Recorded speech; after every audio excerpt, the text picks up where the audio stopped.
The wheelchair caught on the uneven Charleston sidewalk for the third time that morning, and Harrison Webb decided the universe had a sick sense of humor. 2 years ago, he'd walked these streets without thinking. Now every crack in the concrete felt like a personal insult. He adjusted his grip on the wheels, muscles burning as he pushed himself forward along King Street. The summer heat already pressed down despite the early hour, making his fitted gray t-shirt stick to his back. "You need help with that, brother?" Harrison glanced up at the shop owner sweeping his doorway, then at the slight incline ahead. Pride said no. Reality said he'd been struggling with this same hill for 10 minutes. "I'm good," he said anyway, then immediately regretted it as his arms trembled with effort. He'd made it maybe 3 feet when he felt the wheelchair suddenly glide forward, the resistance disappearing. Someone was pushing him from behind. "Hey! Save your breath for the hill," a woman's voice said, warm and matter-of-fact. "This one's a beast in the heat." Harrison wanted to protest, but she was already guiding him smoothly up the incline with an efficiency that suggested she'd done this before. When they reached level ground, she came around to face him. She was beautiful. That was his first coherent thought. Dark skin that glowed in the morning light, natural hair pulled back in a thick bun, wearing scrubs printed with tiny stethoscopes. Late 30s, he guessed. Brown eyes that held kindness but also something else. Understanding, maybe. Not pity. He'd learned to spot the difference. "Thank you," he managed. "No problem." She smiled, and it transformed her entire face. "I'm running late for my shift, but I couldn't just walk past. That hill's brutal even without wheels." She pulled a 20 from her pocket and pressed it into his hand before he could process what was happening. "For breakfast," she said gently. "Or whatever you need today." Harrison stared at the bill, then at her retreating form as she hurried down the street toward the hospital. She thought he was homeless. The realization hit him like cold water.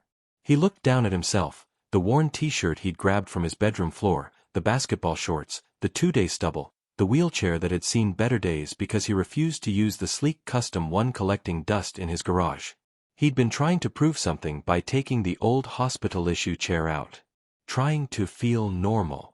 Trying to remember who he used to be. Instead, a stranger had given him $20 she probably needed more than he did.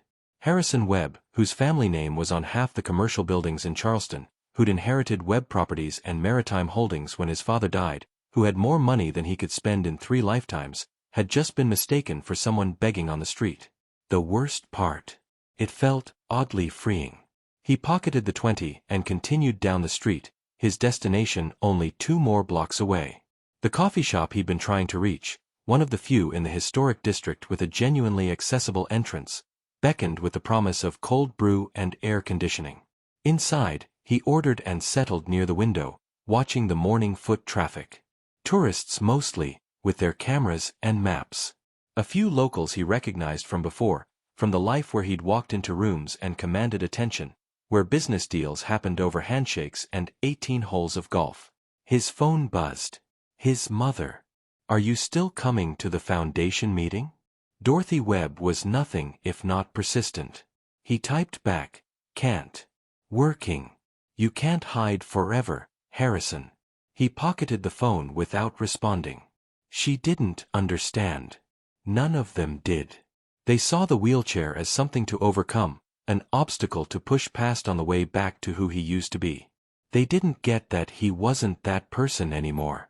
Couldn't be, even if the experimental treatments his mother kept researching somehow gave him back the use of his legs. The accident had changed more than his body. It had stripped away the veneer, the performance, the person he'd been performing as for 37 years. In the 2 years since, he'd discovered he didn't miss that Harrison very much. What he missed was purpose. Webb Properties practically ran itself now. His team was competent, his CFO was brilliant, and the board meetings he occasionally attended via video call confirmed he'd become a figurehead. The charitable foundation his mother ran in his father's name did good work, but it was her passion, not his. He'd been drifting for 2 years, and he was tired of it. The $20 bill seemed to burn in his pocket. He pulled it out, studying it. She'd given it without hesitation, without making a show of it. Just kindness, offered freely to a stranger she thought needed it. When was the last time anyone had given him something without wanting something back? Harrison found himself smiling. Then planning. Then, for the first time in months, feeling something other than numb. 3 weeks later, the Grand Charleston Charity Gala filled the ballroom at the Harbor Club with Charleston's elite. Harrison had been dragged there by his mother, who'd refused to take no for an answer. "You need to be seen," she'd said. "People are starting to talk. Let them talk. Harrison James Webb, you are not hiding in that house another day. Your father built this foundation to help people, and the least you can do is show your face." So here he sat in his custom wheelchair, the one with the titanium frame and wheels that cost more than most people's cars, wearing a Tom Ford suit and wishing he was anywhere else. The accessible entrance had been around back, naturally, because historic buildings and modern accessibility standards mixed like oil and water. The ballroom glittered with old money and new, with women in designer gowns and men in custom tuxedos. A string quartet played something classical. Waiters circulated with champagne and hors d'oeuvres that cost more per bite than a decent meal. Harrison accepted a glass of scotch from a passing waiter and surveyed the room. He recognized most of the faces: business associates, family friends, people who'd sent flowers and cards after the accident and then slowly disappeared when it became clear he wasn't bouncing back on their timeline. "Harrison!" Margaret Thornton descended on him like a perfumed hawk. "How wonderful to see you out. You look so well." Translation: "You look surprisingly presentable for a cripple." "Margaret, you look lovely." "Oh, this old thing." She smoothed her dress that probably cost 5 figures. "Now, I was just telling Dorothy, there's a wonderful new facility in Switzerland." "I'm not interested. But they're doing amazing things with stem cells." "Margaret." He smiled, the one he'd perfected in boardrooms. "I appreciate the concern, but I'm not looking for a cure. I'm adapting just fine." She blinked, unsure how to respond to that, and excused herself quickly. Harrison took a long drink of scotch. This was exactly why he hated these events. "Ladies and gentlemen," the MC called from the small stage, "we'd like to recognize some of our foundation's key volunteers. These individuals have given countless hours to our mission of serving Charleston's most vulnerable communities." Harrison half listened as names were called and people applauded. Until Simone Marshall, who coordinates our medical outreach program and personally volunteers 20 hours a week at our mobile clinic. The woman who walked onto the stage made Harrison sit forward in his chair. It was her. The woman from the street. But transformed, wearing a deep emerald gown that hugged her curves, her hair swept up in an elegant style, diamond earrings catching the light. She accepted her award with grace, her smile genuine as she spoke briefly about the importance of healthcare access. Simone Marshall. Harrison pulled out his phone and did what he'd been too proud to do 3 weeks ago. He Googled himself to see what a stranger would find. The results were sparse. A few old society page mentions, some business articles from before the accident. Nothing recent. Nothing that screamed wealth. Then he Googled her. Simone Marshall, RN. Worked at Charleston Medical Center. Volunteer coordinator for 3 different nonprofits. A brief mention in a local paper about a community health initiative she'd spearheaded. No husband listed. No obvious partner in any of the photos. He watched her navigate the crowd after the ceremony, stopping to chat with donors, laughing at something an older woman said. She moved through the room like she belonged there, but also like she was working, networking, making connections for her cause. Harrison made a decision. He waited until she was alone, refilling her champagne glass at one of the bars, before he wheeled over. "Congratulations on the award." She turned, and her eyes went wide. Recognition flickered across her face, confusion, then embarrassment, then something he couldn't quite read. "Oh my God," she said softly. "You're the Hill." "The Hill," he agreed, unable to keep from smiling. And you're the nurse who gave a homeless man her last 20. Color rose in her cheeks, beautiful and warm. I am so sorry. I shouldn't have assumed. Why not? I looked the part. He extended his hand. Harrison Webb. And I still have your $20. She shook his hand, her grip firm and warm. Simone Marshall. And please keep it. Donate it to the foundation, or something. Actually, I was hoping to return it in person. Maybe over dinner. Simone tilted her head, studying him. Are you asking me out? I am. Why? The directness surprised him. Most women in his previous life had played games, been coy. He liked this better. Because you helped a stranger on a hill, he said honestly. Because you gave without expecting anything back. And because I haven't been able to stop thinking about you, for 3 weeks. She was quiet for a moment, and he could see her thinking, weighing. I looked you up, she said finally. After I saw your name on the program tonight. Webb Properties. Maritime Holdings. You're not just wealthy. You're wealthy. Does that matter? It might. But she was smiling now. I don't date for money, Harrison Webb. I don't need to be saved or taken care of. I have a good job, my own apartment, my own life. Good, he said. Because I'm not looking to save anyone. I'm just looking for dinner with someone who sees me as a person, not a project. Simone laughed, and the sound wrapped around him like warmth. Okay then. Dinner. But somewhere normal. No places where they serve food I can't pronounce. Deal. Friday. Friday works. She handed him her phone, and he typed in his number, then called himself so he'd have hers.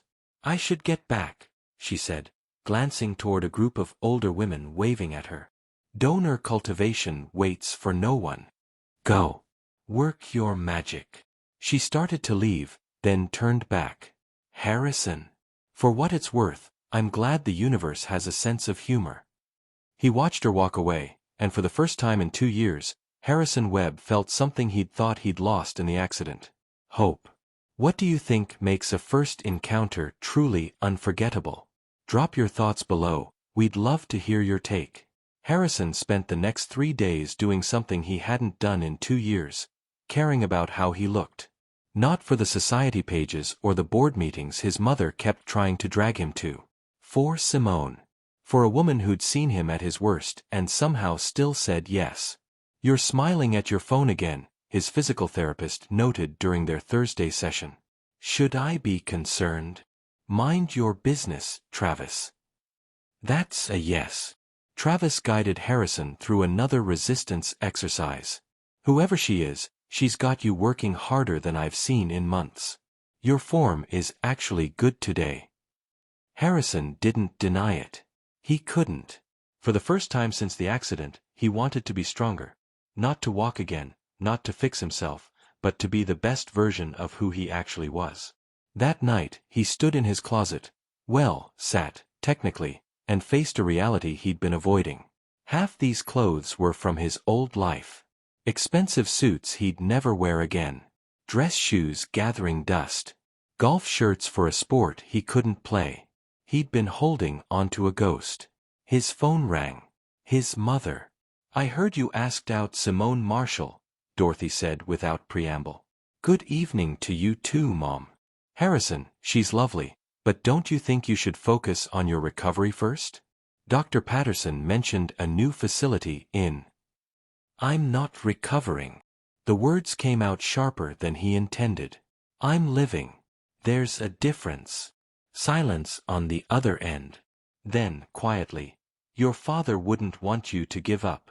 Dad's dead. Harrison closed his eyes, hating himself for the cruelty but needing her to hear it. He's been dead for 5 years. And even if he wasn't, this is my life, not his. I'm not giving up. I'm moving forward. Finally. He hung up before she could respond, his heart pounding. They'd been dancing around this conversation for 2 years. Maybe it was time to stop dancing. Friday arrived warm and clear. Harrison picked a restaurant he'd researched carefully. Accessible, casual, known for actual good food rather than pretension. He got there early, nerves humming under his skin like electricity. Simone walked in right on time, wearing jeans and a coral-colored top that made her skin glow. Her hair was down, natural curls framing her face. She spotted him and smiled, and something in Harrison's chest unlocked. "You're early," she said, sliding into the seat across from him. "So are you. Nurse habit. If you're not 15 minutes early, you're late." She picked up the menu, then set it down, meeting his eyes directly. "Okay, before we do this, I need to say something." Harrison's stomach dropped. "All right. I Googled you. More thoroughly this time." She folded her hands on the table. "Harrison, your family literally owns half of Charleston. Your mother's foundation has an endowment larger than some countries' GDP. You're not just rich. You're generational wealth rich." "I know what I am. Do you?" She leaned forward. "Because I need to know what this is. Are you bored? Looking for a feel-good story?" The wealthy guy dates the charitable nurse, makes himself feel better about his privilege. The words stung, but Harrison appreciated the honesty. "Is that what you think? I think I don't know you well enough to know what to think. So I'm asking directly." Harrison set down his water glass and met her gaze. "3 weeks ago, you saw someone struggling and you helped. You didn't know who I was. You didn't want credit or recognition. You just saw another human being and offered kindness." He paused. "Do you know how rare that is in my world? Kindness shouldn't be rare anywhere. But it is. Especially when you have what I have. Every conversation is transactional. Every relationship comes with an agenda. People want access to my money, my connections, my family name. They see the wheelchair and either treat me like I'm broken or like I'm inspiration porn for their social media." Simone's expression softened slightly. "That sounds exhausting." "It is." Was. Past tense. He leaned forward, matching her posture. "Because you, on that hill, in those 30 seconds you saw me. Just me. Not my last name, not my bank account, not my disability. You saw a person who needed help, and you gave it. No strings. I thought you were homeless, Harrison. I gave you $20. Exactly. You gave me something you needed. Something that mattered to you. And you expected nothing back." He pulled the $20 bill from his wallet, he'd been carrying it since that day, and set it on the table between them. "This bill has been in my wallet for 3 weeks. It's worth about 1/1000th of what I have in assets. And it's the most meaningful gift anyone's given me in years." Simone stared at the 20, then at him. "You kept it." "I kept it. Because it reminded me that there are still people in the world who give without keeping score. Who see need and fill it. Who are genuinely, uncomplicatedly good." He took a breath. "I'm not here because I'm bored or because I want to feel better about my privilege. I'm here because for the first time in 2 years, I met someone who made me want to be better. Not walk again. Not recover my old life. Just be a better version of who I actually am now." The silence stretched between them, heavy with something Harrison couldn't name. Finally, Simone picked up the 20 and held it up to the light. "You know what? I'm keeping this. Framing it, maybe. For the day I accidentally gave a billionaire money." Harrison laughed, surprised and delighted. "Does that mean we can order food now?" "It means we can try this. Dinner. See where it goes." She flagged down their server. "But, Harrison, I don't do games. I don't do performative relationships or being someone's charity project. If this becomes about you saving me or me fixing you, I'm out. Clear. Crystal. Good. Now, I'm starving, and you're buying since you can actually afford it." They ordered, and the conversation flowed easier after that. She told him about growing up in North Charleston, about her grandmother who'd raised her partially, about choosing nursing because she wanted to help people tangibly, immediately. He told her about the accident, the sailing trip, the storm, the moment everything changed. About the 2 years of isolation that followed. About realizing he didn't miss his old life as much as he thought he should. That must have been terrifying, she said quietly. Realizing you'd become someone you didn't recognize. It was. Is. Sometimes. He met her eyes. But that morning on the hill? You treated me exactly the same as you would have treated anyone else. Do you know what a gift that was? Simone reached across the table and took his hand. Her palm was warm, her grip sure. Harrison Webb, I see you. I don't know what this is yet, but I see you. The real you. Is that enough? He turned his hand over, lacing their fingers together. It's everything. Have you ever had someone see the real you when everyone else saw what they wanted to see? Share your story in the comments. The kiss happened in a parking lot. Not the romantic, planned kind from movies. The kind that sneaks up on you when you're laughing about something stupid, when the summer night air feels like silk, when you've been talking for 3 hours and the restaurant staff is clearly waiting for you to leave. Harrison had rolled beside Simone to her car, still mid-story about his disastrous attempt to navigate his mother's garden party in the old wheelchair. Simone was laughing, really laughing, the kind that made her whole body shake. So you're telling me you crashed into a ice sculpture of a swan? It was a flamingo. And in my defense, the path was gravel. Harrison, you have a custom chair that probably cost more than my car. Definitely more than your car. She swatted his shoulder. And you chose the hospital wheelchair out of spite? Not spite. Principle. What principle? That I don't need a $50,000 chair to prove I'm adapting just fine. Simone leaned against her Honda, shaking her head. You're ridiculous. You say that like it's a bad thing. I say that like it's... She stopped mid-sentence, looking at him. Really looking. The parking lot lights cast her face in gold and shadow. You know what? It's not a bad thing at all. Harrison's breath caught. She was close enough that he could smell her perfume, something warm and spiced. Close enough to see the exact moment her expression shifted from playful to something else entirely. Simone, he said, his voice rougher than intended. Yeah. I'm going to kiss you now. If that's not okay, you should probably. She kissed him first. It was soft and sure, her hand coming up to cup his jaw, her thumb brushing his cheekbone. Harrison's hands found her waist, pulling her closer, and she came willingly, deepening the kiss until he forgot where he ended and she began. When they finally broke apart, both breathing hard, Simone rested her forehead against his. Well, she whispered. That was. Yeah. Should we? Definitely. They kissed again, slower this time, taking their time. Harrison felt something unfold in his chest, something that felt dangerously like hope mixed with terror. When Simone finally pulled back, her smile was soft. I have an early shift tomorrow. I know. But I don't want to leave. Then don't. She laughed. Responsible adults don't make out in parking lots until dawn. I've been responsible for 39 years. It's overrated. She kissed him once more, brief and sweet. Good night, Harrison Webb. Good night, Simone Marshall.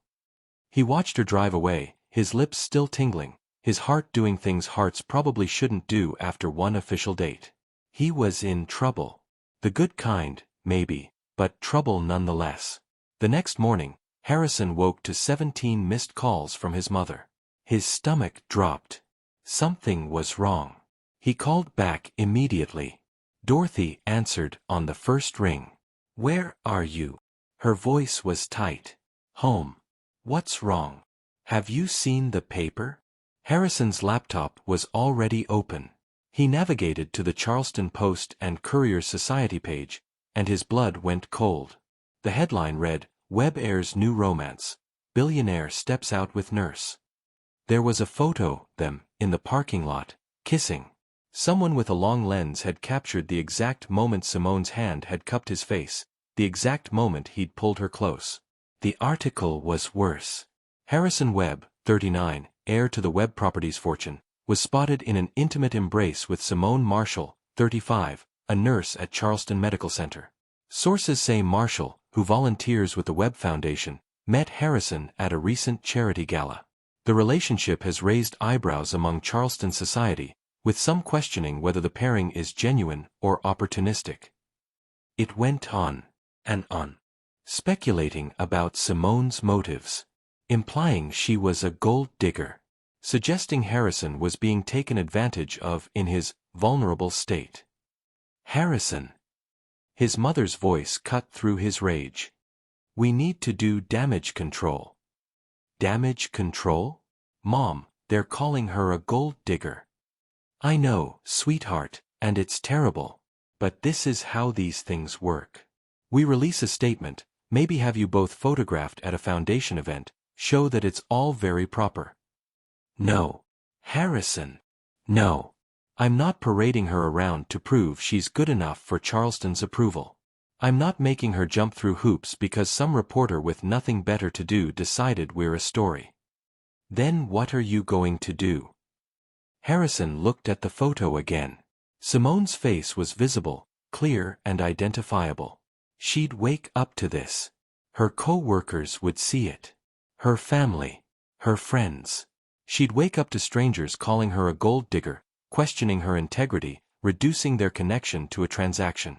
I'm going to fix this, he said. How? I don't know yet. He hung up and immediately called Simone. Voicemail. She was probably already at work, phone in her locker per hospital policy.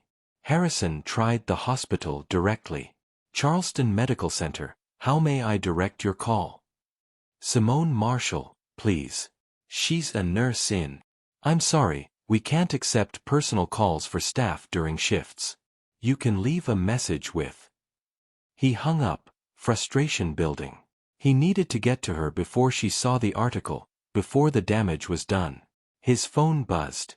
A text from a number he didn't recognize. Is this Harrison Webb? Who is this? Kevin Marshall. Simone's brother. We need to talk. Now. Harrison's hands tightened on his phone. This was bad. Where? Waterfront Park. 20 minutes. Kevin Marshall was waiting on a bench when Harrison arrived. He was tall, broad-shouldered, wearing a police uniform. Of course Simone's brother was a cop. Harrison Webb. Kevin didn't offer his hand. Sit. Or, you know. I know. Harrison positioned his chair facing the bench. You saw the article. Everyone saw the article. It's all over social media. My sister's phone has been blowing up since 6 a.m. Kevin's jaw was tight.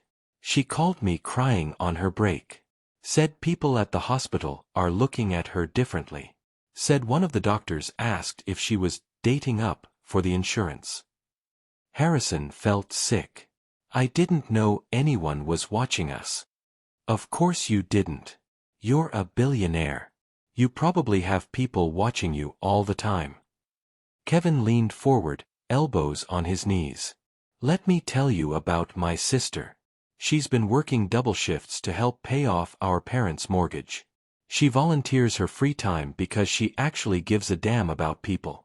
She's never dated anyone for money. Hell, her last boyfriend was a teacher who couldn't afford to split rent. I know she's not. I'm not finished. Kevin's voice was hard. Simone is proud. She's worked her whole life to build a reputation based on her skills, her character, her work. And in one night, one photo, you've turned her into Charleston gossip. The nurse who landed the billionaire. The charity case who got lucky. Each word landed like a blow. That's not what happened. Doesn't matter what actually happened. Matters what it looks like. And it looks like exactly what they're saying. Rich guy, wheelchair-bound, dates the nice nurse who probably feels sorry for him. Or worse, the calculating nurse who sees an opportunity. Stop. Harrison's voice came out sharp. Stop reducing what we have to something ugly. What do you have? Kevin stood. You've been on one date. One. And already she's being destroyed online. Already her professional reputation is being questioned. Already people are treating her differently. He looked down at Harrison. Can you fix this? Can you actually protect her from what being with you means?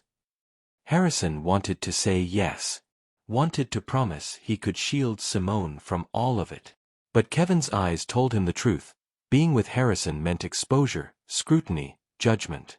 It meant every moment being examined, every motivation questioned. It meant Simone's life would never be fully her own again. I care about her, Harrison said quietly.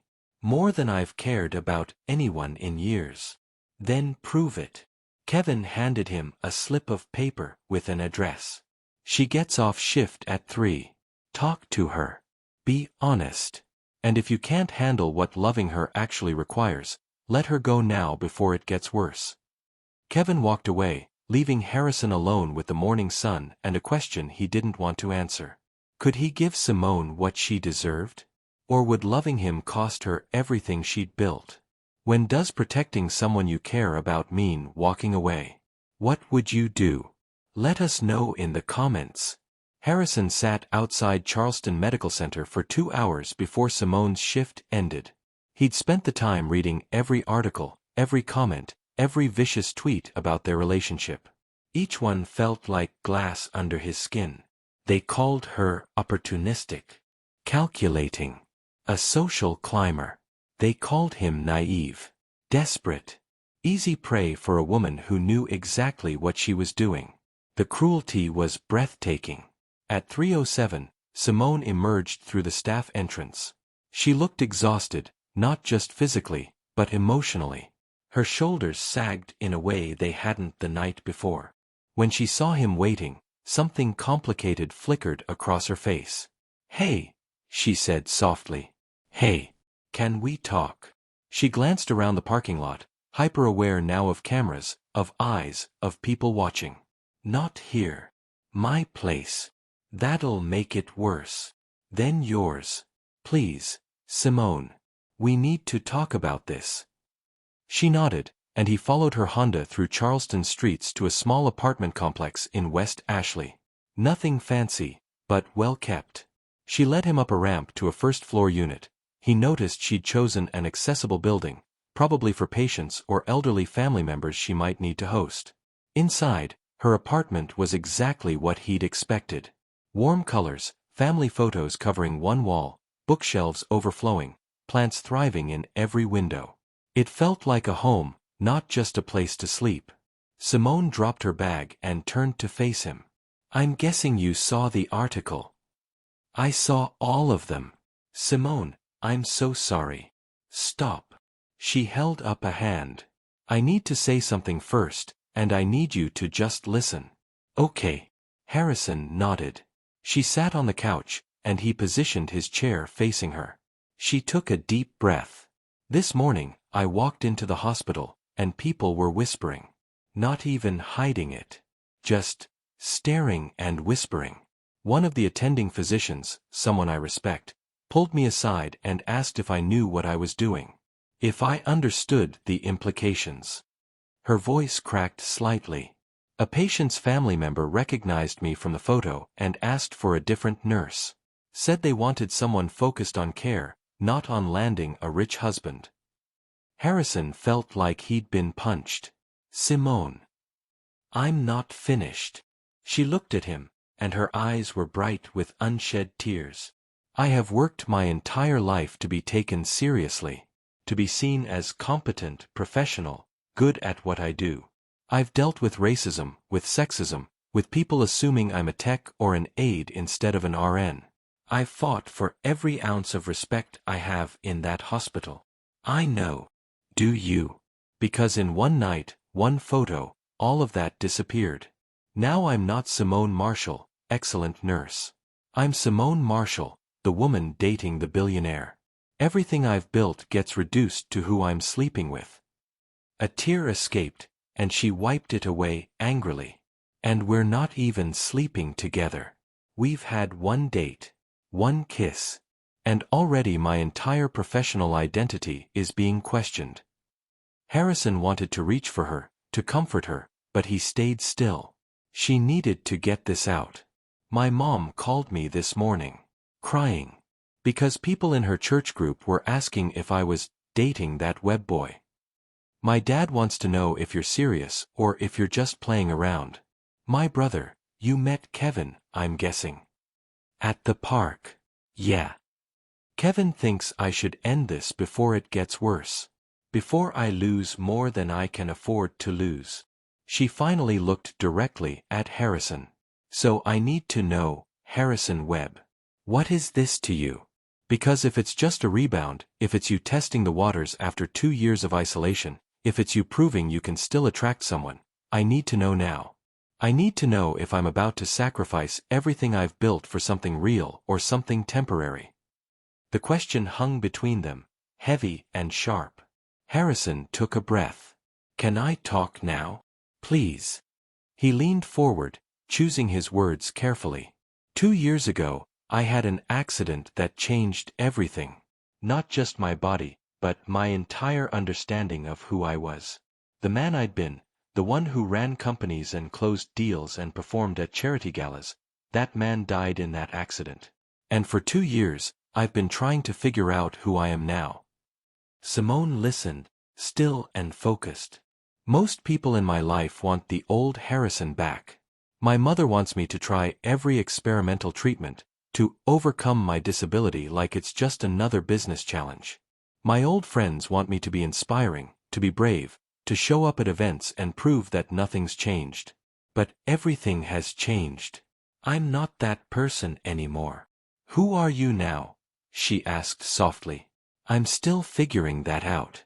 But I know this, when I met you on that hill, you saw me. Not the wheelchair, not the family name, not the money.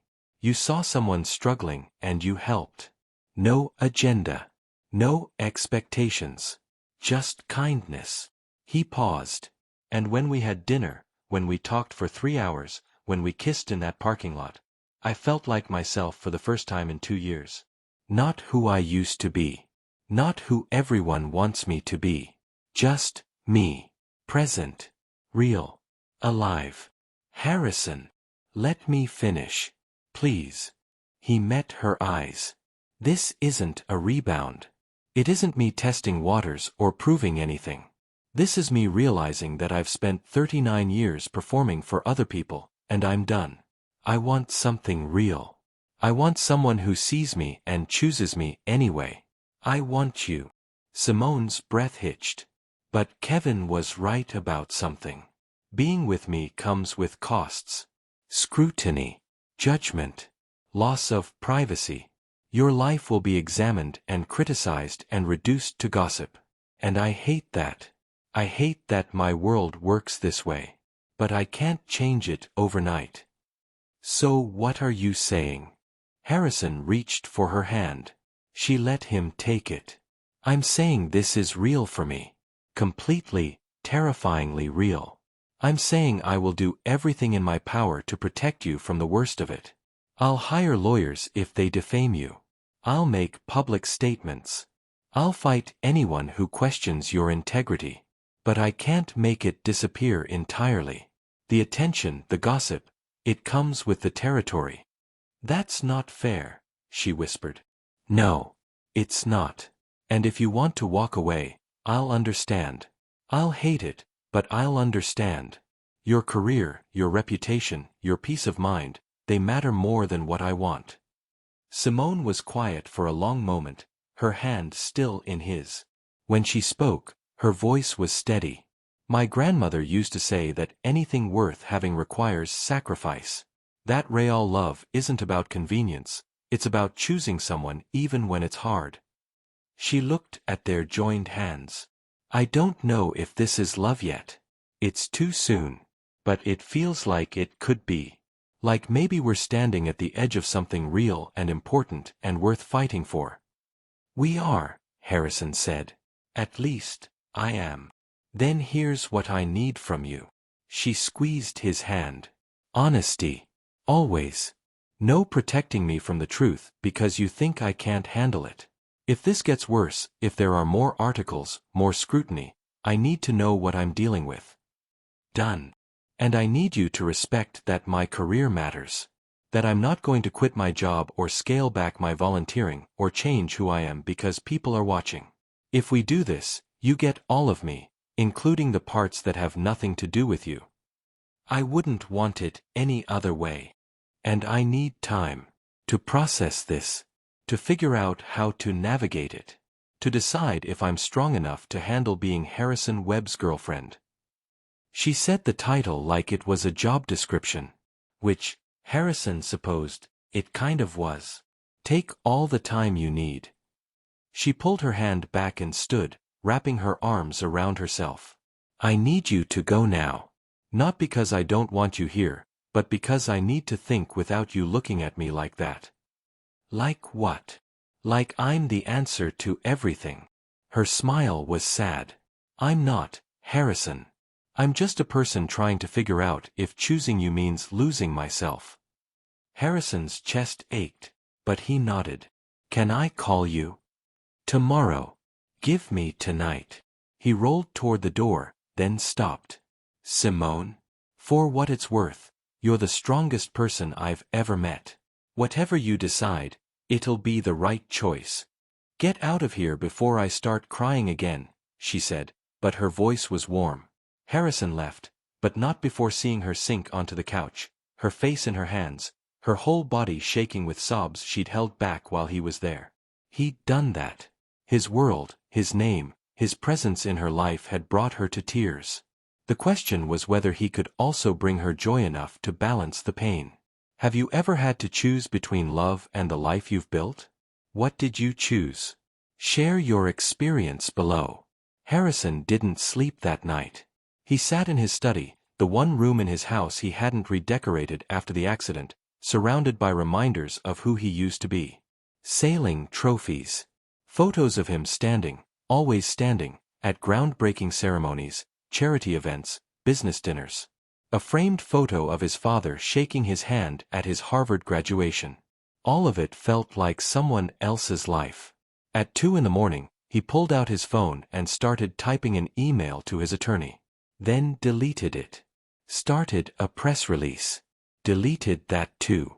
Every solution felt wrong, inadequate, like putting a band-aid on a bullet wound.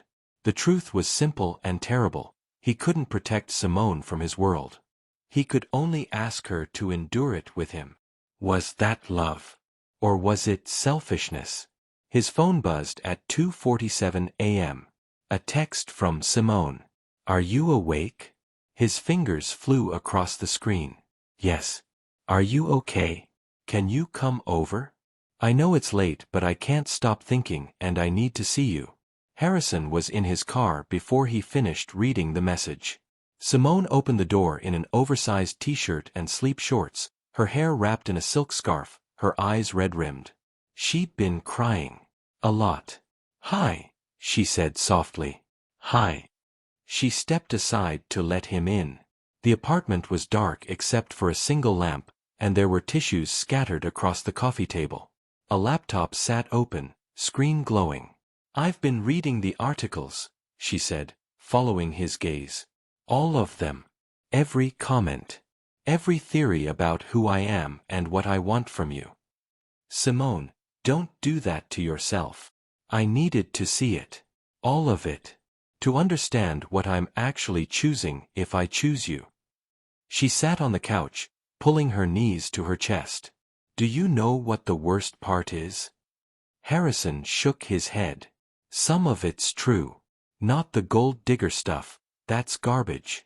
But the part about us being from different worlds. About me not belonging in your life? That part. Her voice cracked. That part feels true sometimes.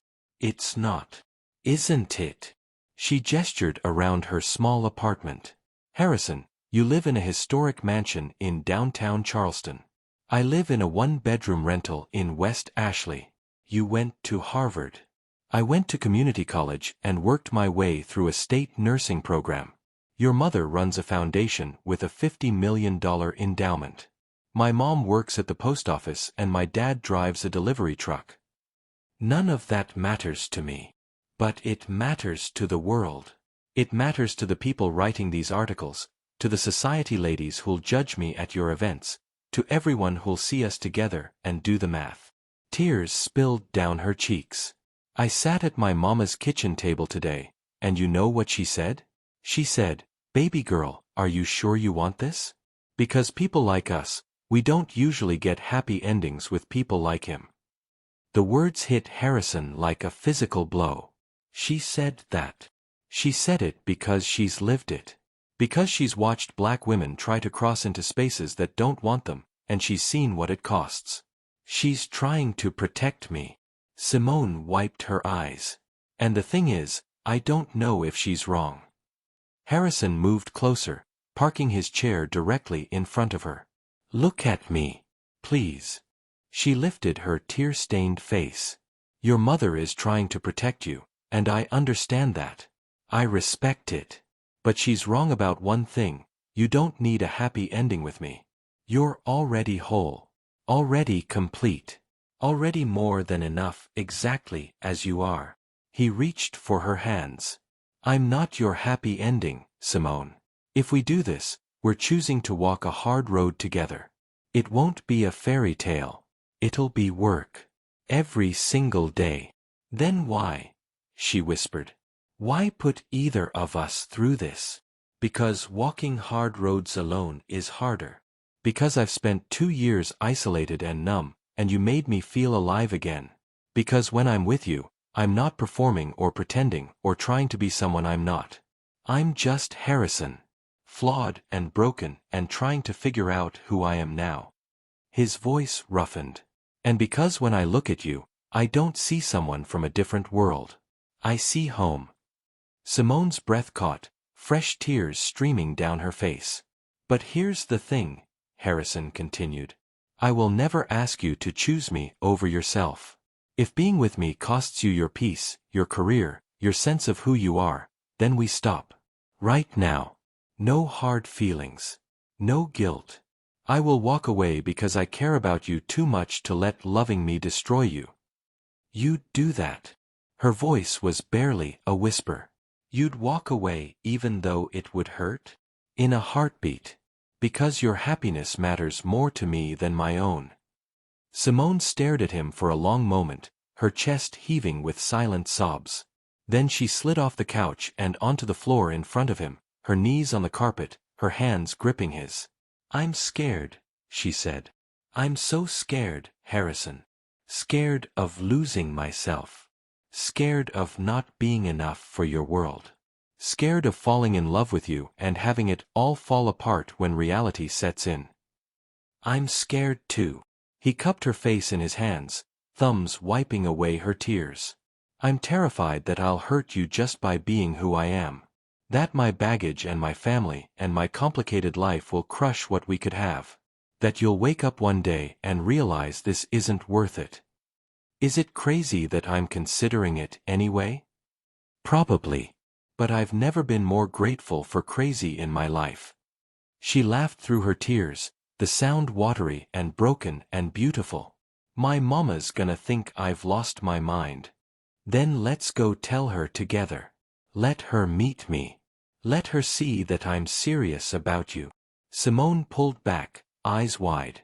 You want to meet my parents? I want to look your mother in the eye and tell her that I see her daughter. Really see her. That I know exactly how extraordinary she is, and I'm not going to waste that or take it for granted. He squeezed her hands. And I want to prove to her, and to you, that people like us can make our own happy endings. It won't look like anyone else's, but it'll be ours. They're gonna grill you, she warned. My dad, my brother, my Uncle Marcus. Wait, no, Uncle Terry, they're all gonna have opinions. Let them. I can take it. You say that now. Simone. He waited until she met his eyes. I spent 2 years hiding from the world because I was ashamed of who I'd become. Ashamed that I wasn't the man everyone expected me to be. And then you helped me up a hill and looked at me like I was just another person worth caring about. You gave me permission to be myself. His voice broke. So yeah, I'll face your family's questions. I'll face the articles and the gossip and the judgment. I'll face all of it if it means I get to be with you. This is really happening, she whispered. We're really doing this. Only if you want to. Say the word, and I'm all in. But say the other word, and I'm gone. Your choice. Always your choice. Simone was quiet for so long Harrison's heart started to fracture.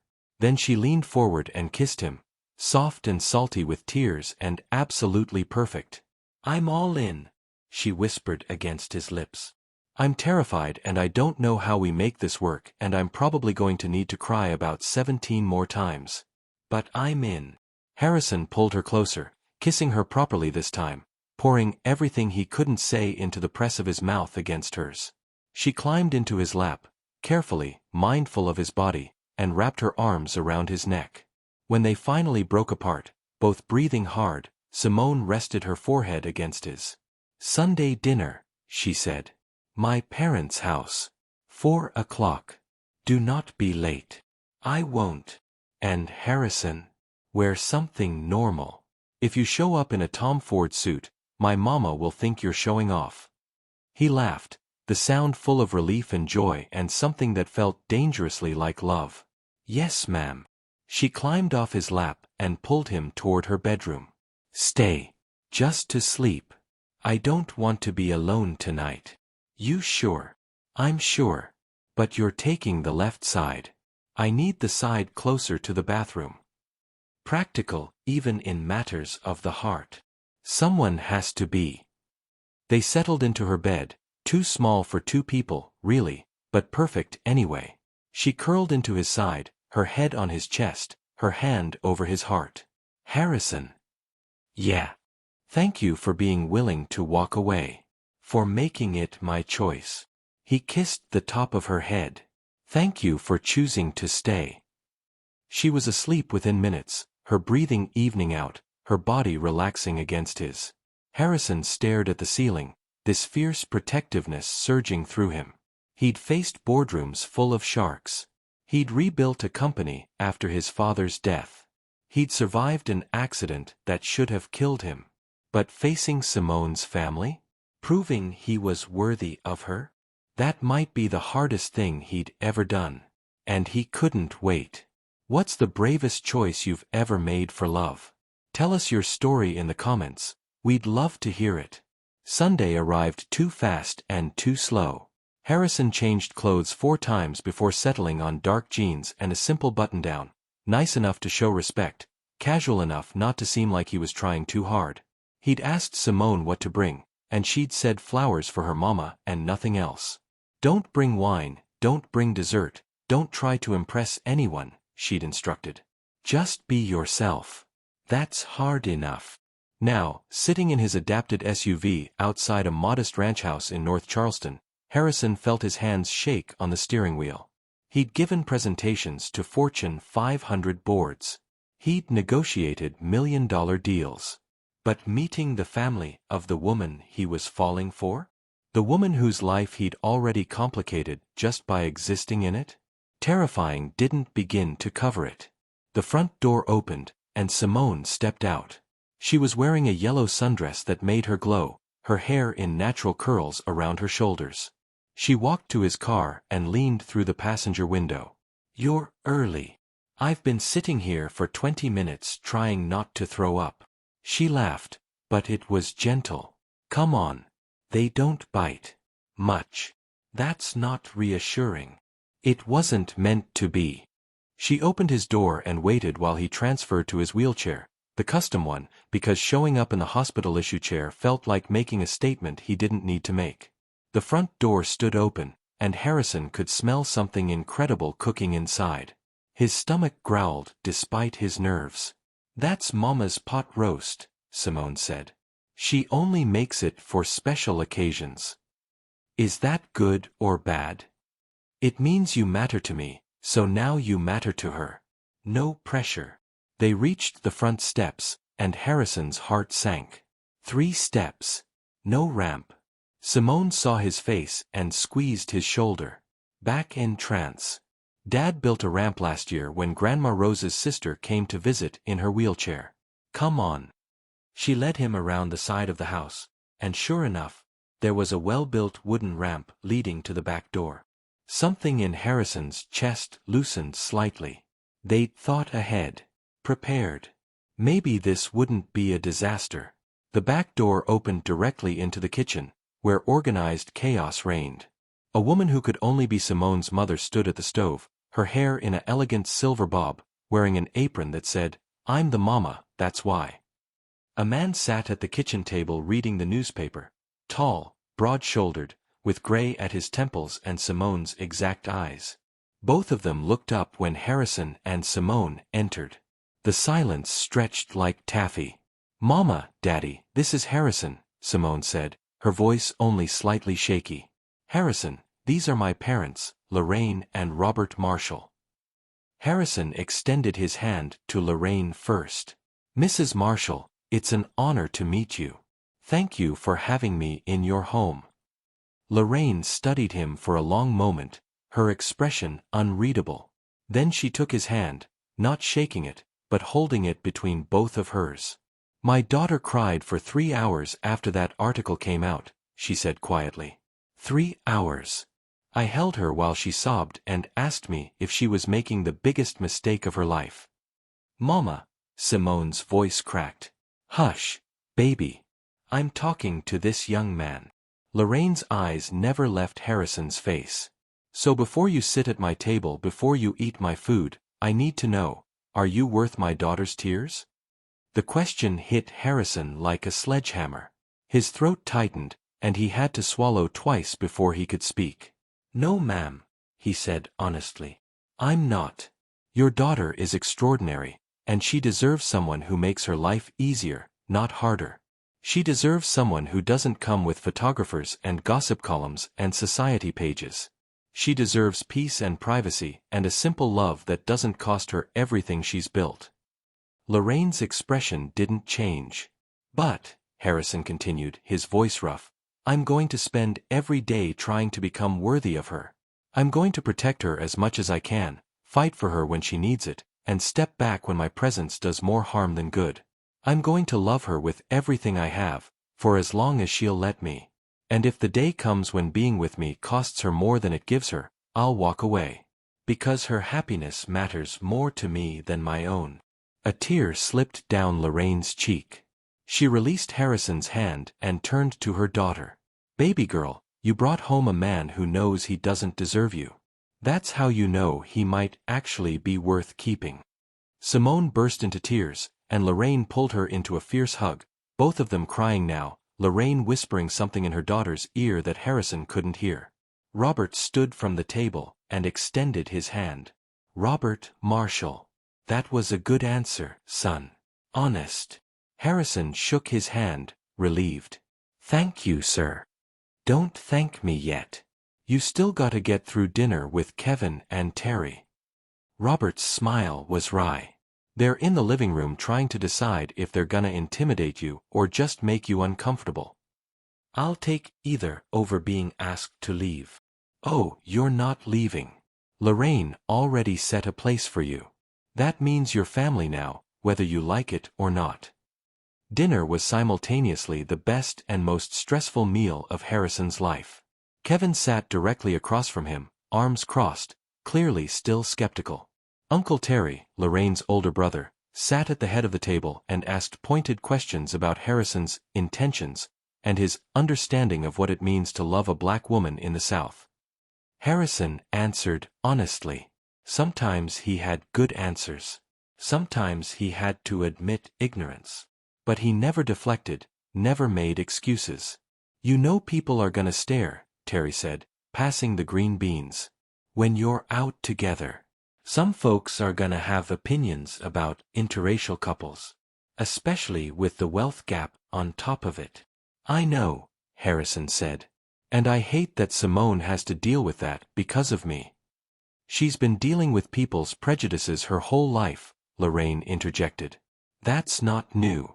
The question is whether you're going to make it worse or whether you're going to stand beside her when it gets hard. Beside her, Harrison said immediately. Always. Even when it costs you? Kevin challenged.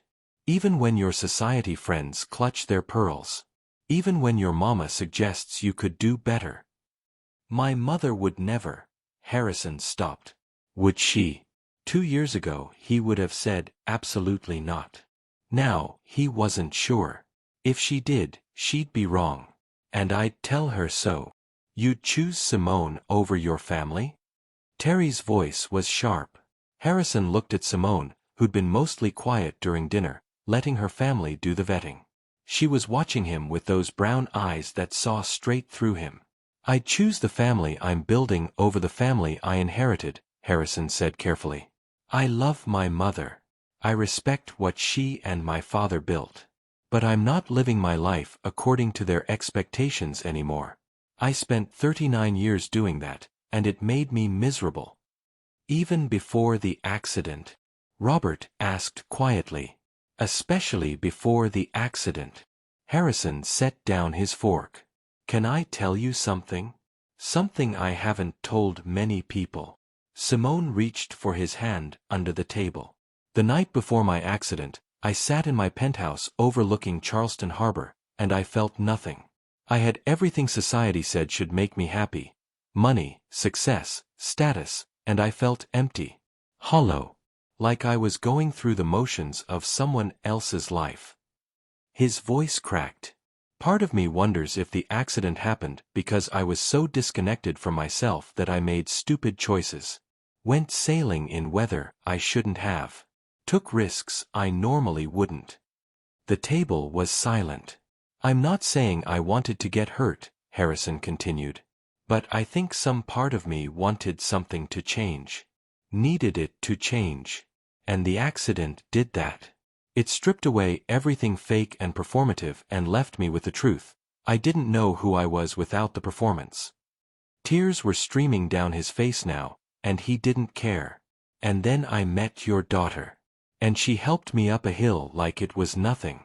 Like I was just another person who needed help. She didn't see Harrison Webb, billionaire heir. She saw a human being struggling, and she stopped to help. He looked at Simone, who was crying too. She gave me permission to be nobody. To just exist without justification. And that gift, that simple, thoughtless kindness, it saved me. Lorraine was crying openly now. Robert's eyes were bright. Even Kevin looked affected, his jaw tight. So no, Harrison said, turning back to the table.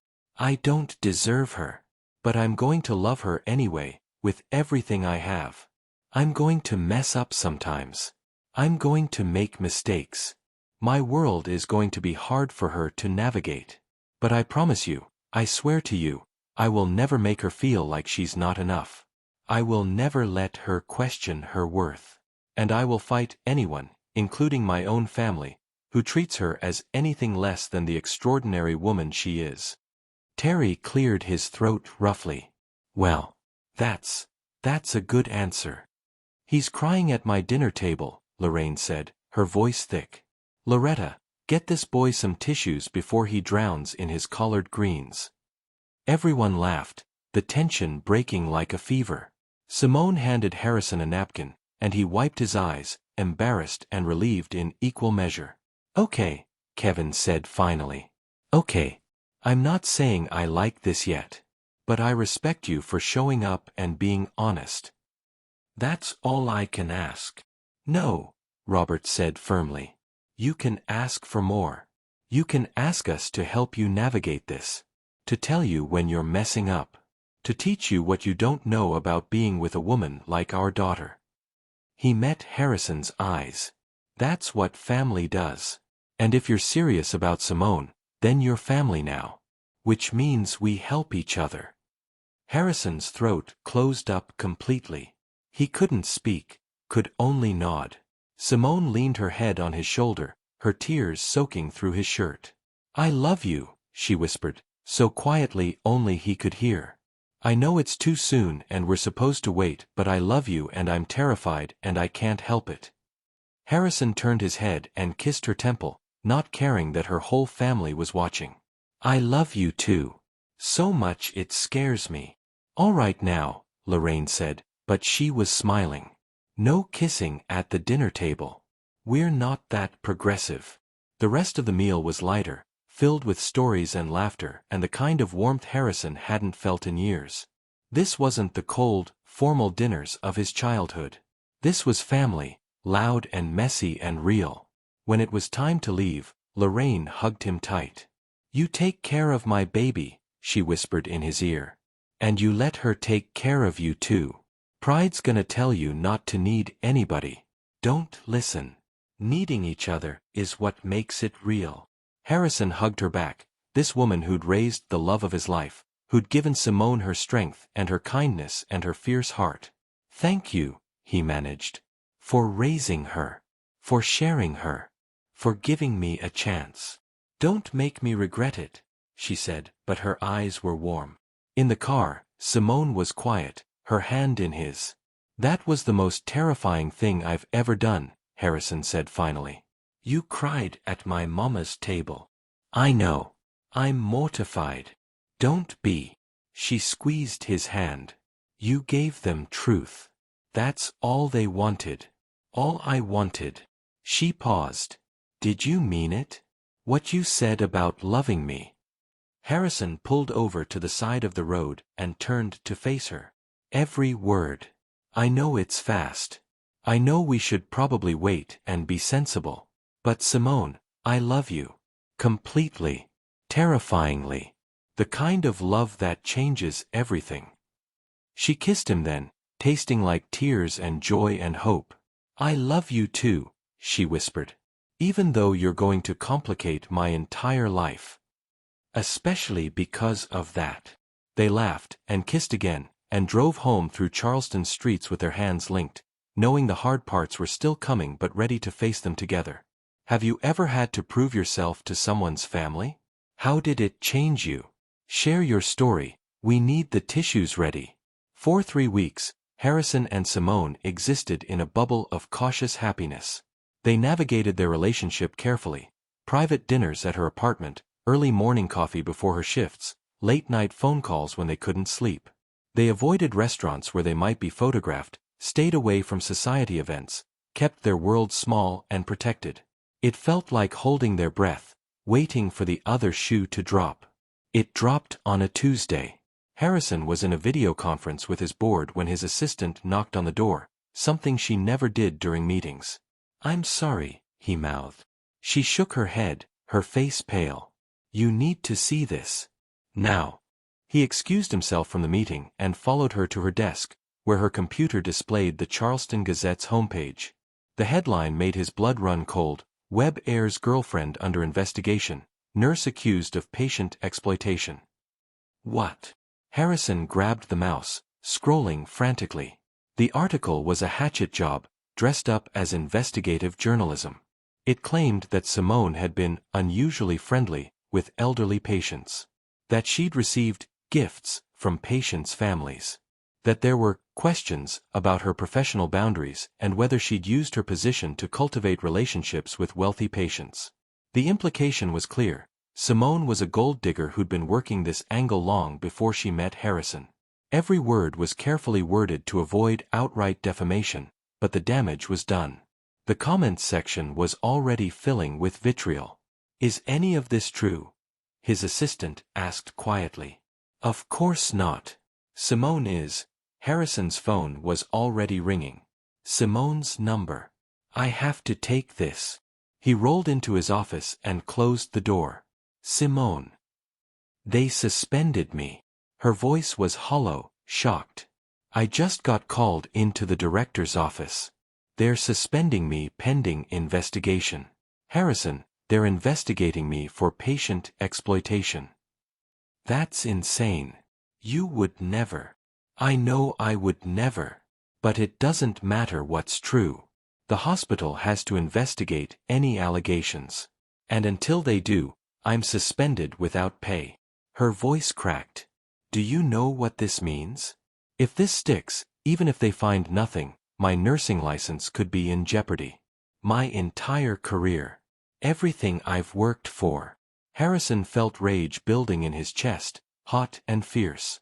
Who did this? Who made these allegations? The article doesn't say.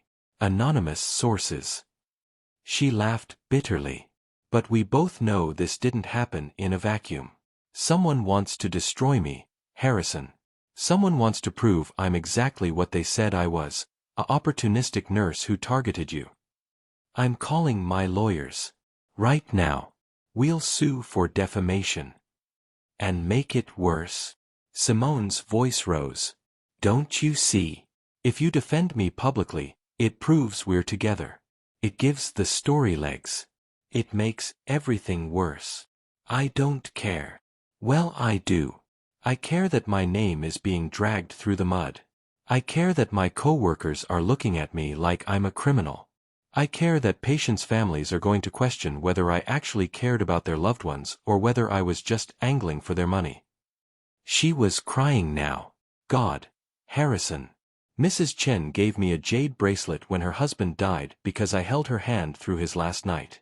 Mr. Peterson's daughter gave me a gift card to Target because I stayed late to braid his wife's hair before she passed. These were kindnesses. Moments of human connection. And now they're being twisted into something ugly. Harrison felt helpless, his hands gripping the wheels of his chair so hard his knuckles went white. Tell me what to do, please. Tell me how to fix this. You can't fix it. Don't you get it? This is what being with you means. This is the cost. Her voice dropped to a whisper. Your brother was right. Kevin was right.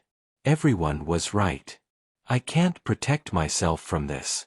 Every good thing I've ever done will be re-examined through the lens of greed.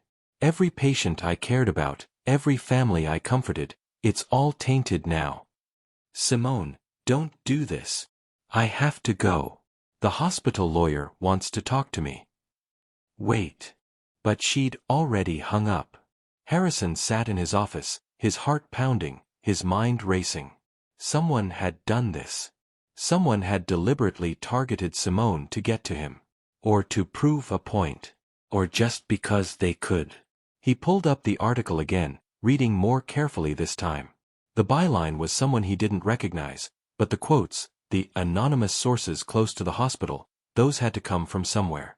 His phone rang. His mother. Harrison, I just saw the article. Not now, Mom. Listen to me. I made some calls. The allegations are coming from a patient's family member. A Mrs. Vanessa Hartley. Does that name mean anything to you? Harrison's stomach dropped. Vanessa Hartley. Richard Hartley's widow. Richard Hartley, who'd been on Harrison's father's board. Who'd been pushed out when Harrison restructured the company after his father's death. Who'd lost millions in the transition. She's getting revenge, Harrison said flatly. This isn't about Simone. It's about me. She's using Simone to hurt me. That's what I thought too. Dorothy's voice was grim. Harrison, you need to end this relationship. Now. Before it destroys that poor girl completely. What? No. Think about it. Vanessa clearly investigated Simone, found these interactions with patients, and twisted them into something sinister. But if you weren't dating Simone, none of this would matter. She's being targeted because of you. Because of your name and your money and your family's enemies. I'm not abandoning her. I'm not asking you to abandon her. I'm asking you to protect her. Step away. Let the investigation conclude. Let her rebuild her reputation without your shadow over everything. And then, if you still want to be together, you can try again. But right now, your presence in her life is poison. Harrison wanted to argue, but the words died in his throat. Because his mother was right. Everything Simone was suffering, the investigation, the suspension, the public humiliation, it was all because of him. I love her, he said quietly. I know, sweetheart. That's why you have to let her go.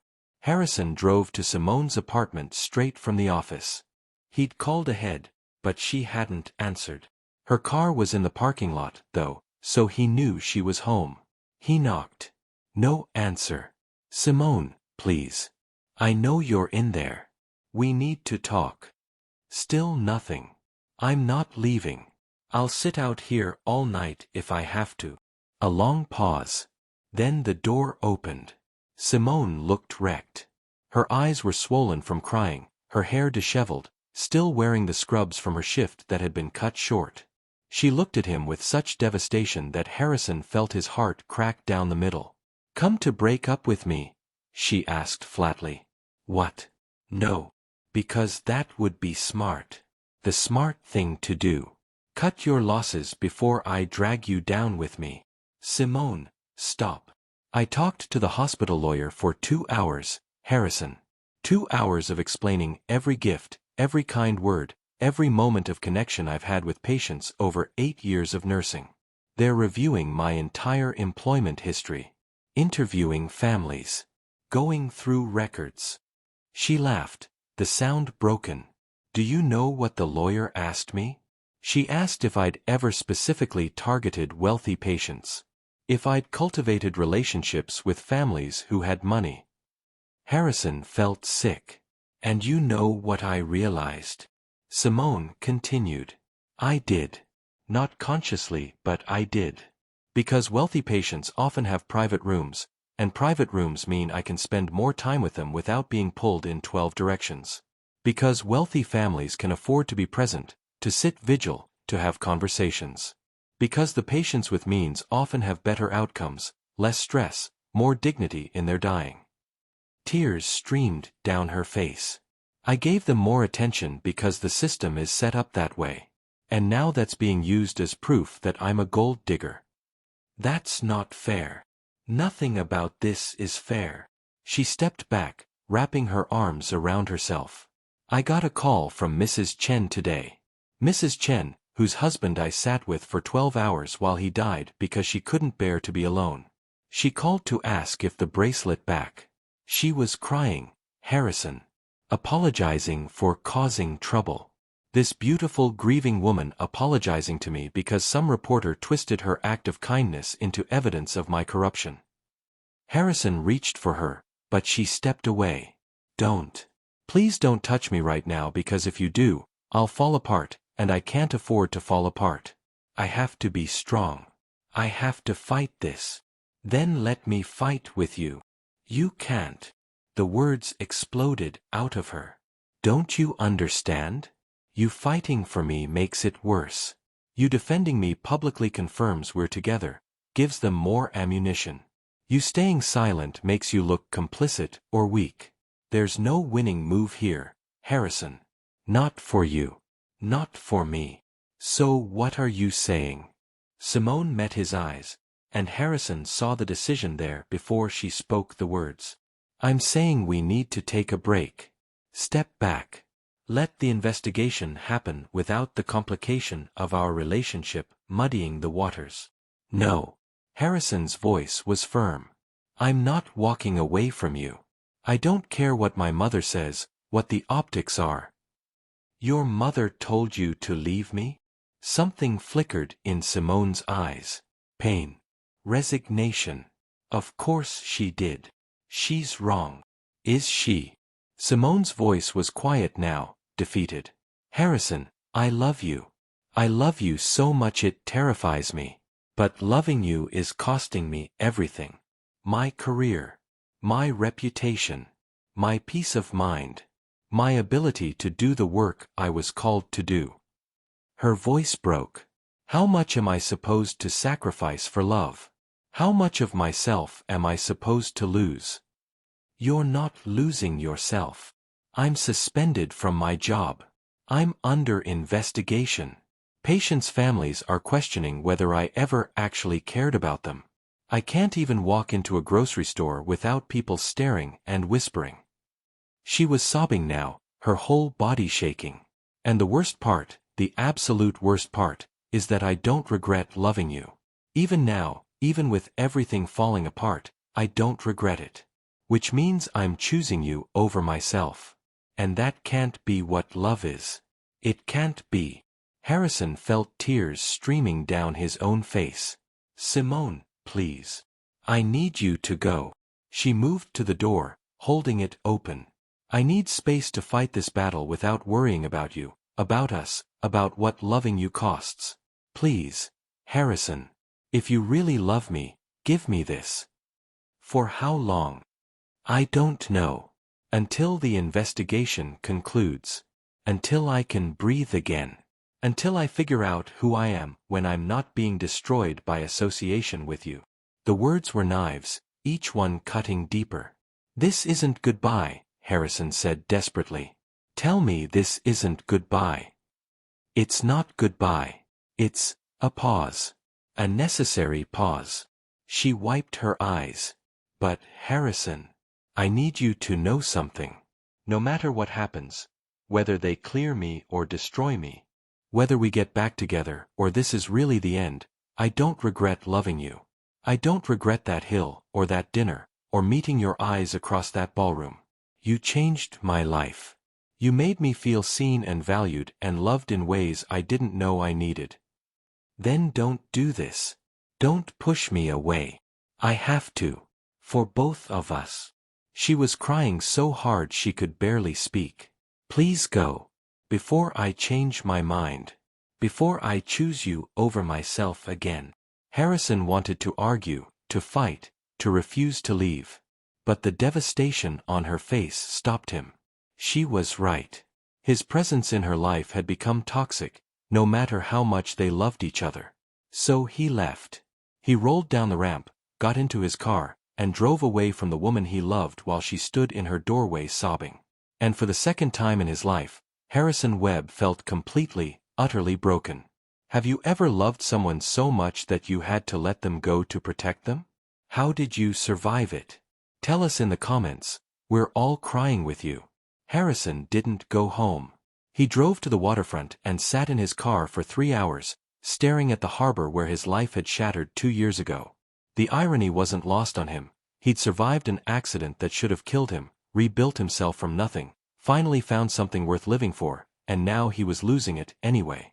His phone buzzed constantly. His mother. His assistant. His lawyer. He ignored them all. At midnight, Kevin Marshall knocked on his car window. Harrison startled, then rolled down the window. How did you find me? Simone told me you'd be somewhere near the water. Said you go there when you can't think straight. Kevin's face was hard. You look like hell. Feel worse. Good. You should. Kevin opened the passenger door and slid in without asking. My sister hasn't stopped crying for 6 hours. My mama's with her now, and I needed to get out before I did something stupid. Like what?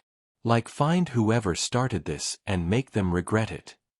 Kevin's jaw was tight. But that won't help Simone.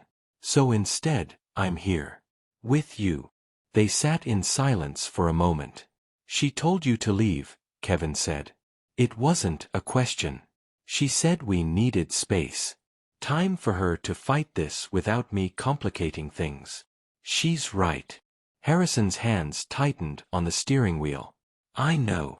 But you hate it anyway. More than anything. Harrison turned to look at Kevin. I found out who did this. Vanessa Hartley. Her husband was on my father's board. I pushed him out when I restructured the company. He lost money. She's been holding a grudge. Kevin's expression darkened.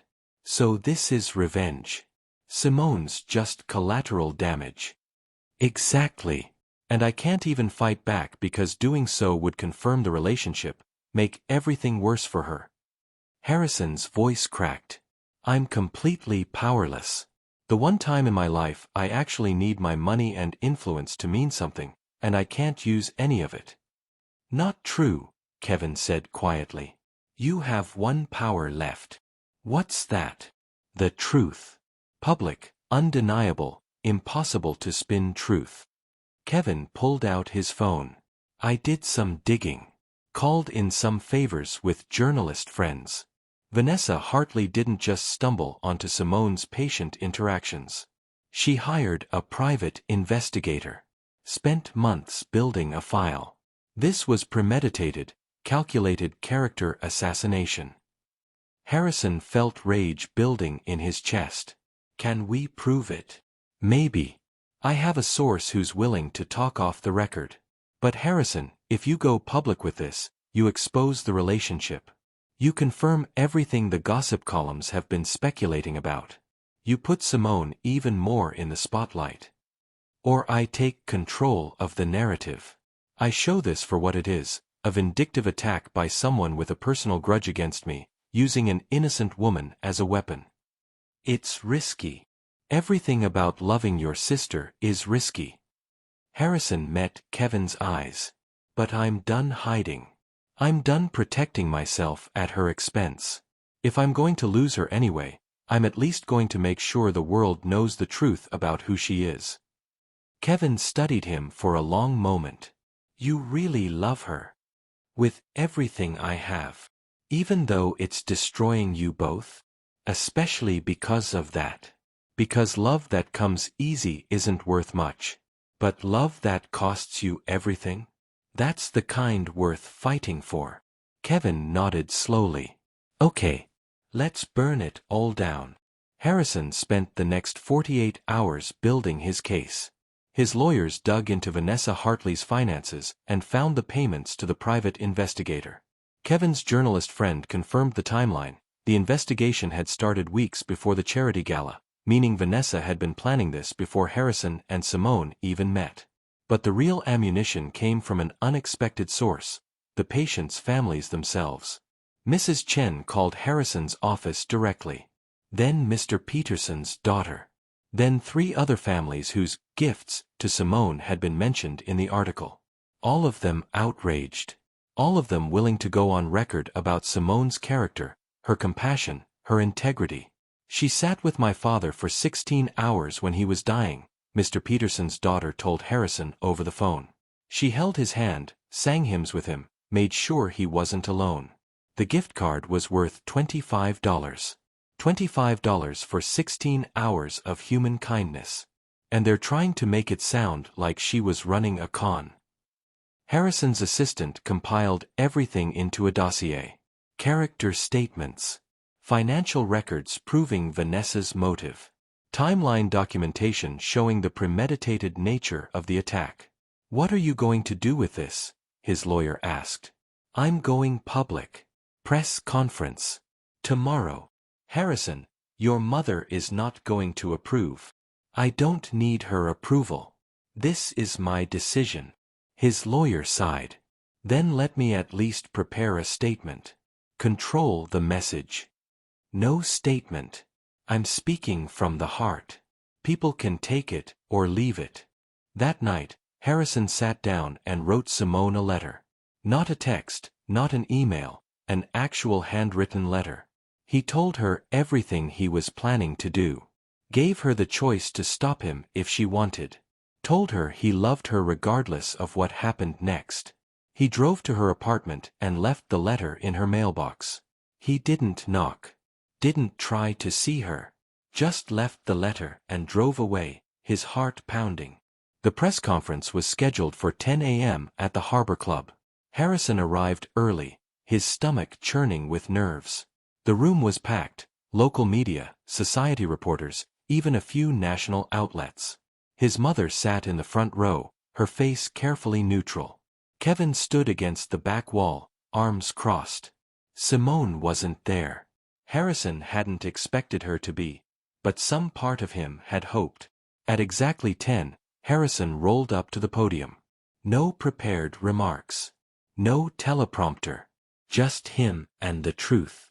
Good morning. Thank you for coming. His voice was steady despite his shaking hands. 2 months ago, I met a woman who changed my life. Her name is Simone Marshall, and she's the most extraordinary person I've ever known. Cameras flashed. Reporters leaned forward. I'm not here to confirm or deny our relationship. I'm here to tell you the truth about the allegations against her. Because what's happening to Simone isn't journalism. It's character assassination orchestrated by someone with a personal vendetta against me. Harrison laid out everything. Vanessa Hartley's grudge. The hired private investigator. The timeline proving premeditation. He shared statements from patients' families, read them aloud so their words would be on record. Simone Marshall is a nurse who treats every patient with dignity and compassion. The gifts mentioned in that article? A jade bracelet worth maybe $50. A Target gift card for $25. A homemade quilt. These weren't payments or bribes. They were expressions of gratitude from families who watched this woman care for their loved ones in their final moments. His voice broke, and he didn't try to hide it. Simone held a dying man's hand for 16 hours so he wouldn't be alone. She braided a woman's hair before she passed because it made her feel beautiful. She sat with a widow through the night because grief shouldn't be faced in isolation. That's who she is. That's what she does. And the fact that someone tried to twist those moments of grace into evidence of greed is unconscionable. Harrison pulled out the dossier and held it up. I'm releasing all of this to the press. Every financial record, every statement, every piece of evidence showing this for what it is, a calculated attack on an innocent woman by someone angry at me.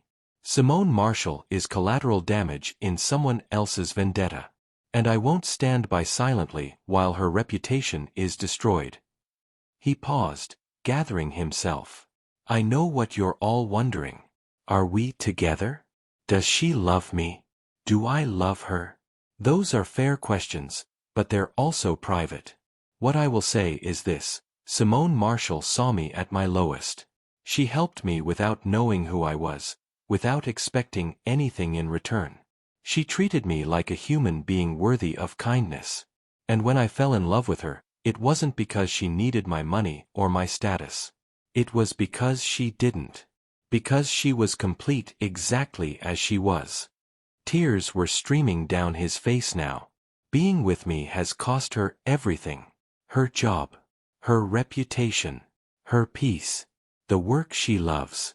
And if I could take it all back, if I could go back to that morning and walk away instead of falling for her, I still wouldn't change a thing. Because loving Simone made me better. Made me whole. Made me someone worth being. He looked directly into the cameras. So to Vanessa Hartley and anyone else who thinks they can destroy people I care about to hurt me, you've failed. You've exposed your own cruelty, your own vindictiveness. You've shown the world exactly who you are. And history won't be kind. Harrison took a breath.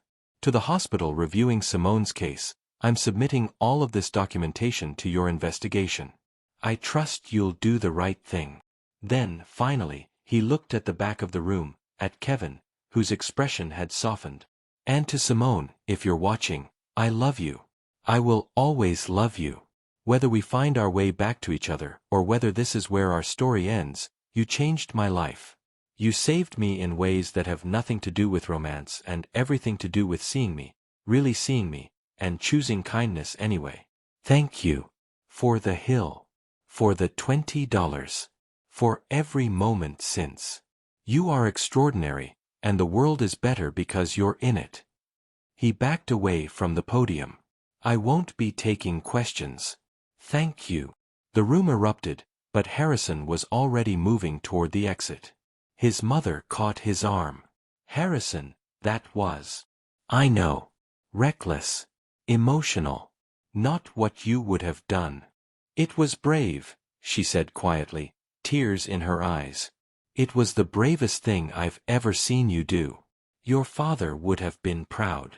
Harrison hugged her, this woman who'd been trying to save him for 2 years, who finally understood he didn't need saving, he needed permission to live. Kevin was waiting by his car. She watched, Kevin said.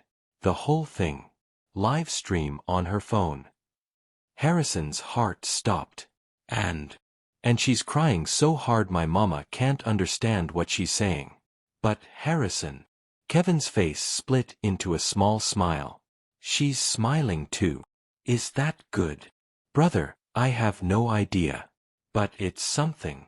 Harrison drove home in a daze.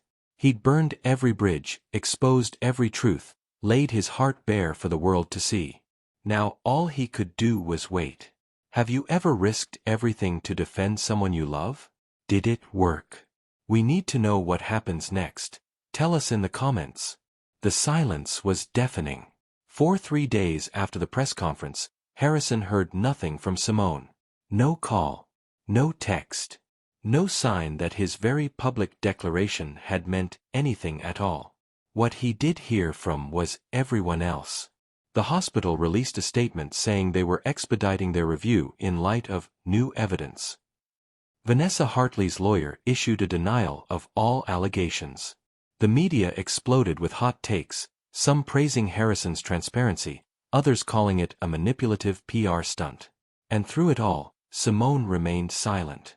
Harrison threw himself into work, into physical therapy, into anything that would keep him from checking his phone every 30 seconds. But nothing helped. The silence was eating him alive. On the 4th day, Kevin showed up at his house unannounced. "She doesn't want to see you," he said without preamble. Harrison felt the words like a physical blow. Did she say that? Not in those words. But she's not ready, Harrison. The press conference helped. The hospital's already hinting they'll clear her, but she's not in a good place. "Let me see her. Please. I need to know she's okay." Kevin shook his head. "You need to give her space. Real space, not this half measure where you're constantly hovering, waiting for permission to come back." "I love her. I know you do. Everyone knows you do after that press conference." Kevin's voice was gentler now. "But Harrison, you can't love someone into being ready. Simone's been through hell. She needs time to find herself again, to remember who she is when she's not fighting for her professional life or navigating your world." "So what am I supposed to do? Just wait?" "Yeah, you wait. You give her the space she asked for. You prove that your love isn't conditional on her meeting your timeline." Harrison wanted to argue, but Kevin's eyes held a truth he couldn't deny. Loving Simone meant respecting her needs, even when they destroyed him. "How is she?" he asked quietly. "Broken. Angry. Scared. But also, fighting. She's meeting with a lawyer about suing the Gazette.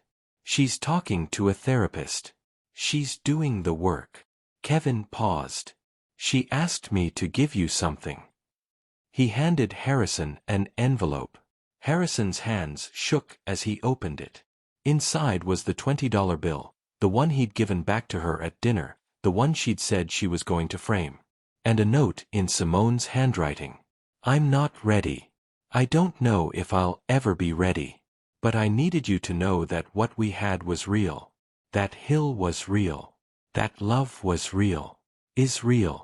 I just need to find myself again before I can find my way back to you. If I can find my way back. I'm sorry. I love you. That's the problem and the blessing and the truth. S." Harrison read the note 5 times, tears blurring the words. "She loves me," he whispered. "Yeah, she does. That's why she can't see you right now. Because if she sees you, she'll choose you over herself again. And she can't afford to do that anymore." Kevin left, and Harrison sat alone in his house, holding the $20 bill and the note, feeling like his heart was being ripped from his chest one cell at a time. A week later, the hospital formally cleared Simone of all allegations.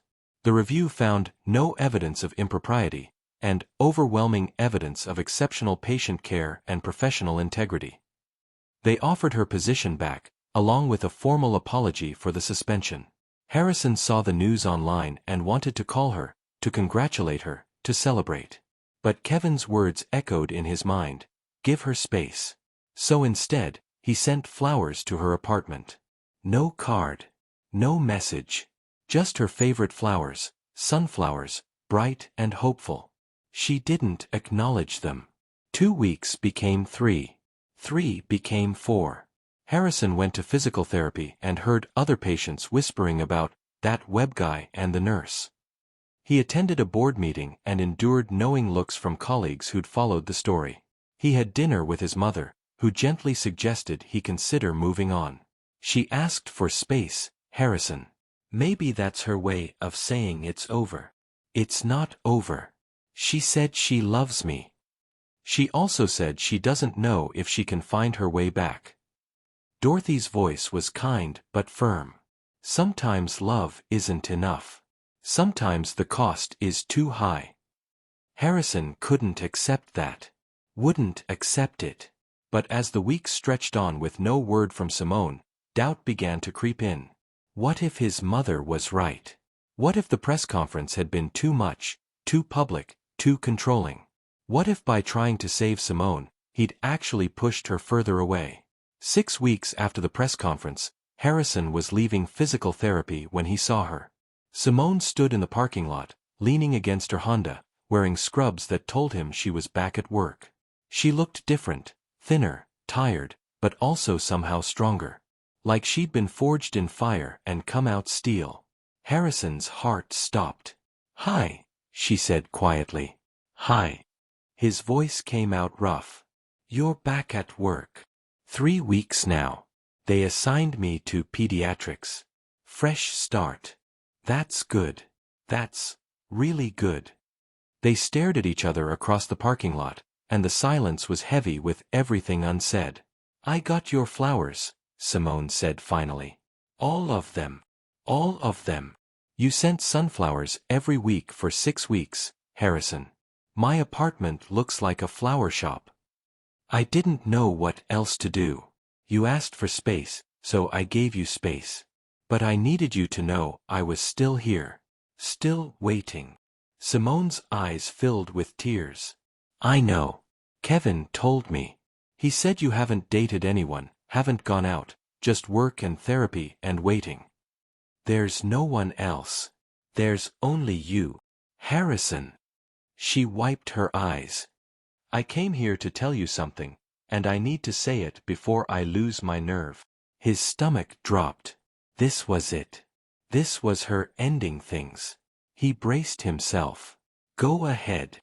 I've been in therapy. Twice a week for the last month and a half.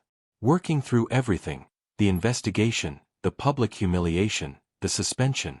But also deeper stuff. About why I give so much of myself away. Why I struggle to accept help. Why I feel like I have to earn love instead of just receiving it." Harrison stayed quiet, letting her talk. "And my therapist asked me something that broke me open. She said, if someone handed you the love you claim to want, without conditions or caveats, would you even know how to hold it?" Simone's voice cracked. "And the answer was no. Because I've spent my whole life believing I had to earn every good thing. That love was conditional. That the moment I stopped being useful or perfect or strong, people would leave." "Simone. Let me finish. Please." She took a shaky breath. "When you did that press conference, when you stood up there and cried for the world to see, when you chose me over your privacy and your image and everything else, I didn't know how to hold it. I didn't feel worthy of it. So I shut down. I pulled away. Because accepting that kind of love meant accepting that I was enough exactly as I am. And I didn't believe that." Tears were streaming down both their faces now. "But I've been working on it. On believing I deserve good things. On accepting help without feeling like I owe something in return. On understanding that love isn't about keeping score." She stepped closer. "And Harrison, I'm not all the way there yet. I still have bad days. I still struggle. But I'm better. Stronger. More myself than I've been in years." "I'm so proud of you," Harrison whispered. "Don't be proud yet. Because I'm about to be incredibly selfish." She closed the distance between them, standing right in front of his chair. "I love you. I never stopped loving you. And I want to try again. But I need you to know that I'm still figuring things out. I'm still going to need space sometimes. I'm still going to struggle with your world and the attention and all of it. I don't care. But here's the thing. I also realized something else in therapy. Her voice dropped to a whisper. I realized that pushing you away didn't make me stronger. It just made me alone. And I don't want to be alone anymore. I don't want to protect myself so thoroughly that I miss out on the best thing that's ever happened to me. Harrison reached for her hands, and she let him take them. What are you saying? I'm saying I'm done running. I'm done protecting myself from you. I'm done choosing fear over love. She knelt down so they were eye to eye. I'm saying yes. To you. To us. To whatever comes next, as complicated and messy and public as it might be. Because you were right, love that costs everything is love worth fighting for. Harrison pulled her close, burying his face in her shoulder, his whole body shaking with sobs. I thought I'd lost you. I thought. I know. I'm sorry. I'm so sorry I made you wait, made you wonder. Don't apologize. You needed time. You deserved time. He pulled back to look at her. Are you sure? Really sure? Because I can wait longer if you need. She kissed him. Hard and desperate and full of 6 weeks of longing. When they broke apart, both breathing hard, Simone rested her forehead against his. I'm sure. Terrified, but sure. We can be terrified together. Yeah. We can. They held each other in that parking lot while people came and went, while the world moved around them, while the sun started to set over Charleston. And for the first time in weeks, Harrison felt like he could breathe again. But even as he held her, even as relief flooded through him, a small voice in the back of his mind whispered a question he couldn't quite silence. Had they weathered the worst? Or was this just the eye of the storm? When someone you love comes back after pushing you away, how do you learn to trust again? Share your thoughts. This story isn't over yet. 3 months later, Harrison stood in front of the Charleston City Council, his heart pounding so hard he thought it might break through his ribs. This was it. Everything he'd been planning since the night Simone came back to him. The grand gesture to end all grand gestures. The thing that would either prove he understood what loving her really meant, or destroy them completely. Mr. Webb, the council president said, you have the floor. Harrison took a breath and began. 3 years ago, I inherited a real estate empire worth billions. Properties all over Charleston, commercial buildings, residential complexes, historic landmarks. And for 3 years, I've been managing them the way my father did. Maximum profit. Minimum investment in communities. Business as usual. He paused, looking at the packed chamber. Simone sat in the back row, having no idea why he'd asked her to come. Her face was curious, cautious. I'm here today to announce the creation of the Marshall Webb Foundation for Community Healthcare. Simone's eyes went wide. I'm donating 15 properties, worth approximately $230 million, to be converted into community health centers. Free clinics. Mobile medical units. Mental health facilities. Accessible care for underserved communities across Charleston and the Lowcountry. The chamber erupted in gasps and whispers. But here's the crucial part, Harrison continued, his voice stronger now. I'm not running this foundation. I'm not making the decisions about where clinics go or what services they provide. I'm funding it, and then I'm stepping back. Because the person who should lead this, the person who actually understands what these communities need, is Simone Marshall. He looked directly at her, and her hand was over her mouth, tears streaming down her face. Simone has spent her entire career serving people everyone else overlooked. She knows which neighborhoods need pediatric care, which areas are mental health deserts, which communities have been systematically denied access to quality healthcare. She knows because she's lived it, worked in it, fought for it every single day. Harrison's voice cracked with emotion. So I'm offering her the position of executive director. Full operational control. A salary of $300,000 a year, non-negotiable, because her expertise and time are worth every penny. A staff of her choosing. And the resources to finally build the healthcare infrastructure she's been fighting for her whole life. The chamber was dead silent now. This isn't charity.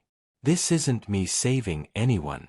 This is me recognizing that I have resources I didn't earn, built on a system that was never designed to be fair, and choosing to use those resources to amplify the work of someone who's been doing the real work all along. He turned back to the council. I'm asking for your support in expediting the zoning changes and permits needed to convert these properties. I'm asking the medical community to partner with us. And I'm asking Charleston to embrace a vision of healthcare that doesn't leave anyone behind. Harrison backed away from the podium, and the chamber exploded. Applause, questions, camera flashes. But he only had eyes for Simone, who was standing now, staring at him with an expression he couldn't quite read. She pushed through the crowd and met him outside the chamber. What did you just do? Her voice was shaking. I gave you the resources to change the world. If you want them. Harrison, that's $250 million. It's a start. We can do more. Expand to other cities. Build a model that works. But only if you want to. Only if you think it's worth doing. Simone stared at him, and for a terrifying moment, Harrison thought he'd miscalculated. That she'd see this as him trying to control her, to buy her, to solve her problems with money she didn't ask for. Then she started laughing. Not polite laughter. Full body, can't breathe laughter that had people staring. You're insane, she said between gasps. You're absolutely out of your mind. Is that a yes? Of course it's a yes. Are you kidding me? Do you have any idea what I could do with those resources? The lives we could save. The communities we could serve. She grabbed his face and kissed him hard, right there in the hallway with half of Charleston watching. You beautiful, ridiculous, extraordinary man. Yes. Yes to all of it. Harrison felt like he might float away. There's one more thing. More? What else could there possibly be? He pulled a folder from his wheelchair bag and handed it to her. The first property we're converting is at 1247 King Street. Simone's hands froze on the folder. That's the building at the top of the hill, where we met. Harrison's voice was soft now. I'm converting it into a mobile clinic headquarters. State-of-the-art medical facilities, community meeting spaces, training programs for nurses and healthcare workers. And I want to name it after your grandmother. Simone opened the folder with shaking hands. Inside were architectural renderings of a beautiful building, fully accessible, with a sign reading, the Rose Marshall Center for Community Health. She collapsed into a nearby chair, sobbing so hard her whole body shook. My grandmother, she whispered. You want to name it after my Grandma Rose. She raised you to be who you are. She taught you to give without counting the cost. She deserves to be remembered. Harrison moved closer, taking her hands. And every time you walk into that building, every time you treat a patient or train a nurse or change a life, you'll remember that this all started with you seeing someone who needed help and offering kindness without hesitation. Simone pulled him close, burying her face in his shoulder, her tears soaking through his shirt. I love you, she said. I love you so much I can't breathe. I can't. This is too much. I don't. Breathe, baby. Just breathe. They stayed like that until her breathing steadied, until the tears slowed, until she could lift her head and look at him. This doesn't solve everything, she said quietly. People are still going to judge us. Still going to say things. Still going to question whether I earned this or whether you just handed it to me because we're together. I know. And I'm still going to struggle sometimes. Still going to have days where I feel like I don't belong in your world. I know that too. So why? Why do all of this? Harrison cupped her face in his hands. Because I spent 39 years thinking wealth was about accumulation. About building empires and increasing net worth and having more than everyone else. And then I met you, and you taught me that real wealth is about impact. About using what you have to lift others up. About giving without keeping score. He kissed her forehead gently. You changed my entire understanding of what it means to be rich, Simone. And I wanted to show you, to show the world what that looks like in practice. I wanted to take the thing that's divided us, the wealth and privilege that's complicated everything, and transform it into something that serves the communities you love. You're transforming me too, she whispered. Teaching me that accepting help isn't weakness. That I don't have to do everything alone. That partnership can be about amplifying each other's strengths instead of one person saving the other. We're transforming each other. That's how this works.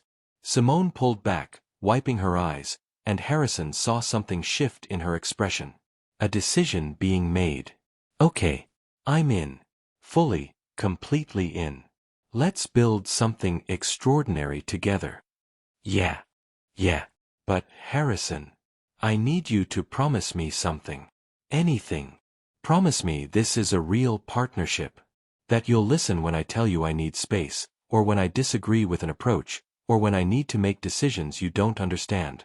Promise me you won't try to save me every time things get hard. I promise. This is your vision. I'm just the bankroll.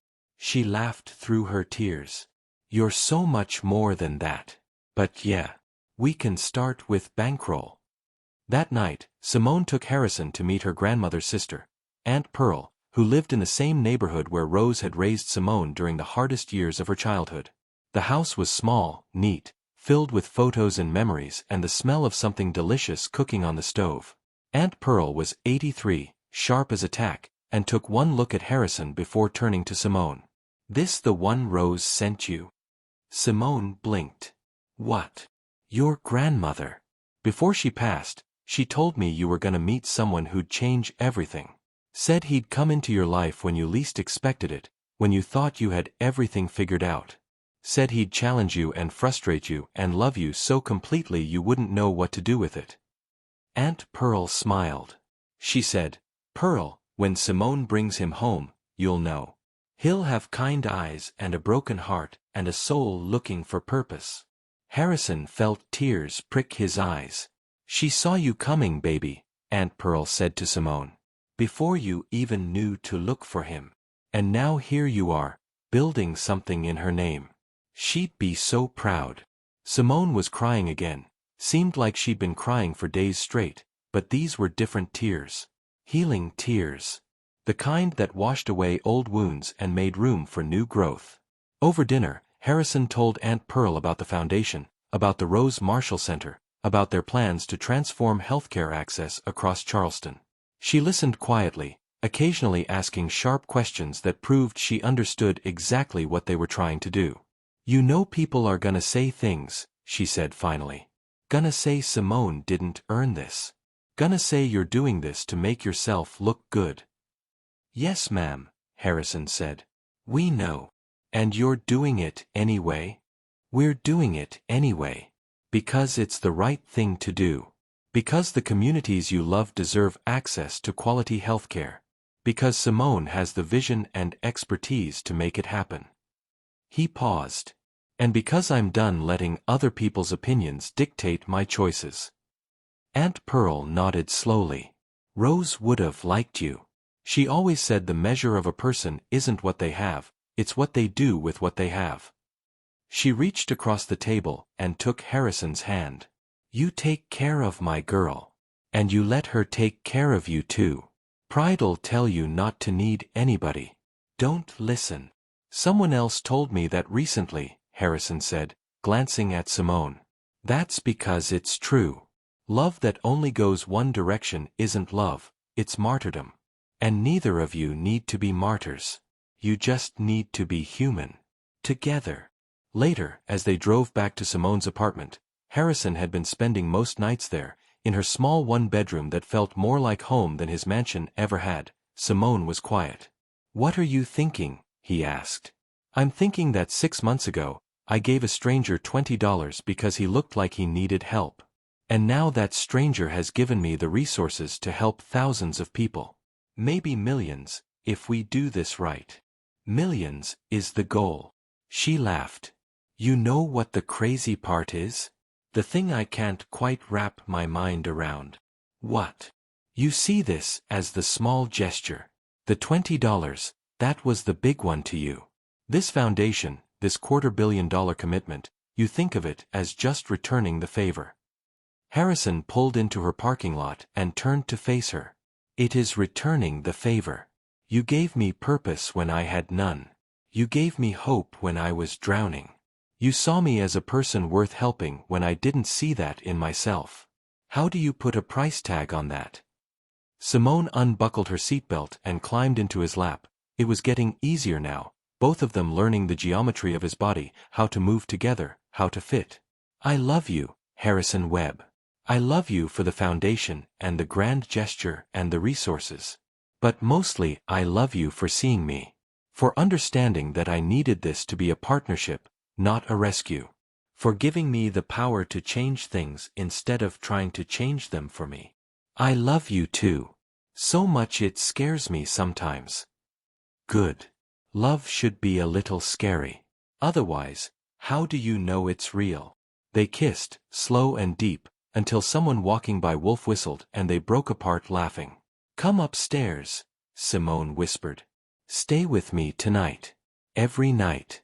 Move in with me for real instead of this halfway thing where you pretend you're going home and then end up on my couch anyway. Harrison's heart stuttered. You want me to move in? I want you to be where you belong. Which is with me. In this tiny apartment that's too small for both of us. Until we figure out what comes next. What comes next? Simone smiled, secretive and beautiful. I don't know. But I can't wait to find out. They went upstairs together, and for the first time since the accident, Harrison felt like he was exactly where he was supposed to be. Not because he'd fixed everything. Not because the hard parts were over. But because he was facing them with someone who loved him enough to let him be broken, and strong enough to help him build something new from the pieces. What's the most meaningful gift you've ever received, or given? Not the most expensive, but the one that changed everything. Share your story below. The Rose Marshall Center broke ground on a crisp October morning, 6 months after Harrison's announcement to the city council. Simone stood at the construction site, the exact spot where Harrison's wheelchair had caught on the hill, and felt the weight of everything that had led to this moment. Her grandmother's wisdom. That $20 bill. The investigation that had nearly destroyed her. Harrison's press conference. The foundation. All of it had led here, to this hill, to this beginning. You ready for this?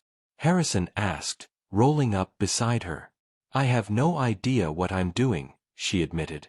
I'm a nurse, not an executive director. I've never run anything bigger than a patient floor. That's why I hired you, the best team in the country.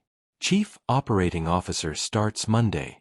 Development Director next week. You're not doing this alone, Simone.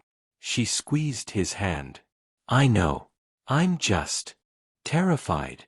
Completely. Good. Me too. He pulled her down for a kiss. Let's be terrified together. The groundbreaking ceremony was small. Just family, key staff, and a few community leaders. Simone's parents stood with Aunt Pearl, all of them crying. Kevin was there with his wife and kids. Dorothy Webb stood slightly apart, elegant and composed, watching her son with an expression Simone was still learning to read. When it was time for speeches, Simone approached the microphone with shaking hands. My grandma Rose used to say that the best way to honor the people who lift us up is to reach back and lift someone else. She lived that every day. When I was 9 and my parents were struggling, she took me in, fed me, loved me, showed me what it meant to give without counting the cost. Simone's voice cracked. And when I told her I wanted to be a nurse, she said, "Baby girl, you've got healing hands and a servant's heart. Don't ever let the world tell you that's not enough." She wiped her eyes. This center, this work, it's not about me. It's about every grandmother like Rose who held families together. Every parent working 3 jobs and still can't afford their kids' asthma medication. Every person who's been told their zip code determines their access to healthcare. She paused. We're here to say that ends now. In Charleston, in the Lowcountry, we're building something different. Something better. The applause was thunderous, But Simone's eyes found Harrison's. He was crying, not even trying to hide it, and the love on his face nearly undid her. After the ceremony, as people mingled and celebrated, Dorothy approached Simone. "May I speak with you? Privately." Simone's stomach tightened, but she nodded. They walked to a quiet corner of the site, away from the crowd. Dorothy was quiet for a long moment, studying Simone with those sharp eyes that missed nothing. "I owe you an apology," she said finally. Simone blinked. "I'm sorry. When the investigation happened, when that article came out, I told Harrison to leave you. To protect you by stepping away." Dorothy's voice was steady but emotional. "I thought I was being practical. Realistic. I thought the kindest thing my son could do was let you rebuild your life without his complications." "Mrs. Webb, please, let me finish." Dorothy took a breath. "I was wrong. Not about the complications. Those are real. But about what love requires. I spent so many years trying to protect Harrison after the accident. Trying to fix him, cure him, get him back to who he was before. And all I did was make him feel broken." Tears slipped down her carefully made-up face. "You didn't try to fix him. You saw him exactly as he was and loved him anyway. You challenged him. You let him be complicated and messy and human. And in doing that, you gave him back something I'd been taking away, his agency. His right to choose his own life, even when those choices are hard." Simone's throat tightened. "So I'm apologizing. For trying to protect him from you. For not seeing what you saw, that my son is whole exactly as he is. That he doesn't need to be fixed. He just needs to be loved." Dorothy reached for Simone's hands. "And I'm asking, begging, really, for you to be patient with me as I learn to love both of you the way you deserve. To support instead of control. To trust instead of manage. Mrs. Webb, you love your son. I've never doubted that. But I haven't loved him well. Not the way you do. Not the way that makes space for him to be fully himself." Dorothy squeezed her hands. "Teach me, please. Show me how to be the mother he needs now, not the one I think he should have." Simone pulled Dorothy into a hug, this elegant woman who was trying so hard to evolve, to grow, to love better. "We'll figure it out together," Simone whispered. "That's what family does." When they returned to the group, Harrison's eyes immediately found them, concern flickering across his face until he saw them both smiling. "Everything okay?" he asked when Simone reached him. "Better than okay. Your mom and I are good." "Really? Really? She's trying, Harrison. Give her credit for that." He looked over at his mother, who gave him a small wave, and something in his expression softened. Yeah, I can do that." That night, Harrison took Simone to his house for the first time in months. She'd been there before, awkward early dates where she'd felt like a visitor in a museum, but this felt different. Intentional. "Why are we here?" she asked as he led her through the grand foyer. "Because I want to show you something." He took her to his study, the room he'd told her about but never shown her. It was exactly as he'd described, filled with remnants of his old life. Trophies. Photos. Awards. Except now, the walls were different. Mixed in with the old photos were new ones. Pictures of them, at her parents' house, at the foundation office, laughing over coffee. Pictures of the construction site. Pictures of patients at her old hospital, framed articles about the investigation's resolution. And in the center, in the largest frame, was a photo of them from that first charity gala. The moment before everything got complicated. When they were just two people looking at each other like they'd found something unexpected and precious. "I'm redesigning this room," Harrison said quietly. "Not erasing who I was, but making space for who I'm becoming. Who we're becoming together." Simone moved closer to the photos, touching the frame of one showing her and Harrison at her parents' anniversary party, both of them laughing at something Kevin had said. "This is your space. Your home. You don't have to change it for me." "I'm not changing it for you." I'm changing it for us. He rolled closer. Simone, I know you asked me to move into your apartment, and I love being there. I love falling asleep with you and waking up with you and living in that tiny space that smells like your coffee and your perfume. I hear a but coming. But this house, it's accessible in ways your apartment isn't. It has space for the foundation work you'll be bringing home. It has a yard where your nieces and nephews can play when your family visits. It has room for us to grow. Simone's heart started pounding. What are you saying? I'm saying I want you to move in here. With me. Not as a visitor or a girlfriend staying over. As an equal partner in a home we build together. He pulled out his phone and showed her architectural plans. I hired a designer. We can renovate however you want. Knock down walls, change everything, make it ours instead of mine. She stared at the plans, her mind racing. This is huge, Harrison. I know. I mean, living together is one thing, but this is your family home. Your father's legacy. My father's dead. This is my legacy now. Ours, if you want it. He set down the phone and took her hands. I'm not asking you to give up anything. Keep your apartment if you want a space that's just yours. We'll figure out what works. But Simone, I don't want to keep living in two separate worlds that sometimes overlap. I want one world. One home. One life that we're building together. Simone felt tears building. You're sure? Because once we do this, once we combine our lives like that, there's no going back to simple. No pretending we're just casually dating. I don't want simple. I don't want casual. I want complicated and messy and real. I want you. She kissed him then, pouring 6 months of love and fear and hope into it. When they broke apart, both breathing hard, she was laughing and crying at the same time. Okay. Yes. Let's do it. Let's build something together. Yeah.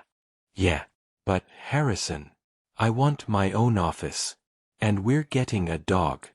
He laughed, the sound full of joy. Deal. What kind of dog? A rescue. Something that needs a second chance, just like we did.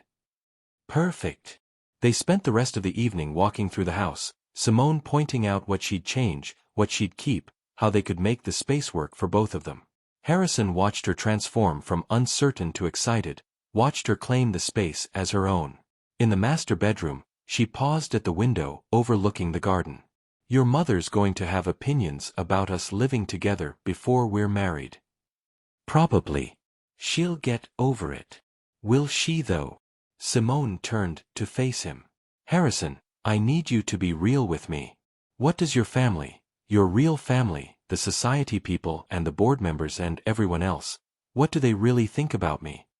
Harrison was quiet for a moment, choosing his words carefully. Honestly, some of them think you're wonderful. Some think you're opportunistic. Some are waiting to see if we last. And some will never accept you because racism and classism are real, and no amount of foundation work or good deeds will change their fundamental prejudices. Simone nodded slowly. Thank you for being honest. But here's what matters. I don't care what they think. The people whose opinions matter? Your family, my mother, the communities we're serving? They see you. They know who you are. Everyone else is just noise. Noise that gets really loud sometimes. Yeah, it does. And I'd be lying if I said it won't be hard. There will be more articles, more gossip, more people questioning us. But Simone. He moved closer, taking her hands. I'd rather face all of that with you than face an easy life without you. She climbed into his lap, their preferred position now, the one where they could be eye to eye, equal. I love you, she whispered. Even when it's hard. Especially when it's hard. I love you too. More than I thought I could love anyone. They stayed like that as the sun set over Charleston, as the light turned golden and soft, as the future stretched before them full of possibility and challenge in equal measure. Harrison. Yeah. Ask me again in a year. His heart stopped. Ask you what? She smiled, secretive and beautiful. You know what? But not yet. Let's build this life first. The foundation, the house, the partnership. Let's prove to ourselves that we can do this, that we can love each other and challenge each other and grow together. And then, when we're sure, when there's no doubt, then I'll ask. Then you'll ask. He kissed her softly, sealing the promise. 1 year. 12 months to build a foundation, literal and metaphorical. 12 months to prove they could weather the storms together. And then, if they made it, if they thrived, he'd ask her the question that was already burning in his heart. He'd ask her to marry him. But for now, this was enough. More than enough. This was everything. What does home mean to you? Is it a place, a person, or something else entirely? Share your thoughts below. 1 year later. The Rose Marshall Center's grand opening fell on a warm September evening, exactly 1 year and 3 months after that first meeting on the Hill. Simone stood in the lobby of the gleaming new building, surrounded by everything they'd built. State-of-the-art medical equipment. Bright, welcoming exam rooms. A children's play area painted with murals by local artists. Photographs lining the walls. Grandma Rose as a young woman, community members the center would serve, the construction process that had brought them here. Over 300 people filled the space. Patients who'd already been served by the mobile clinics. Donors. Healthcare workers. Community leaders.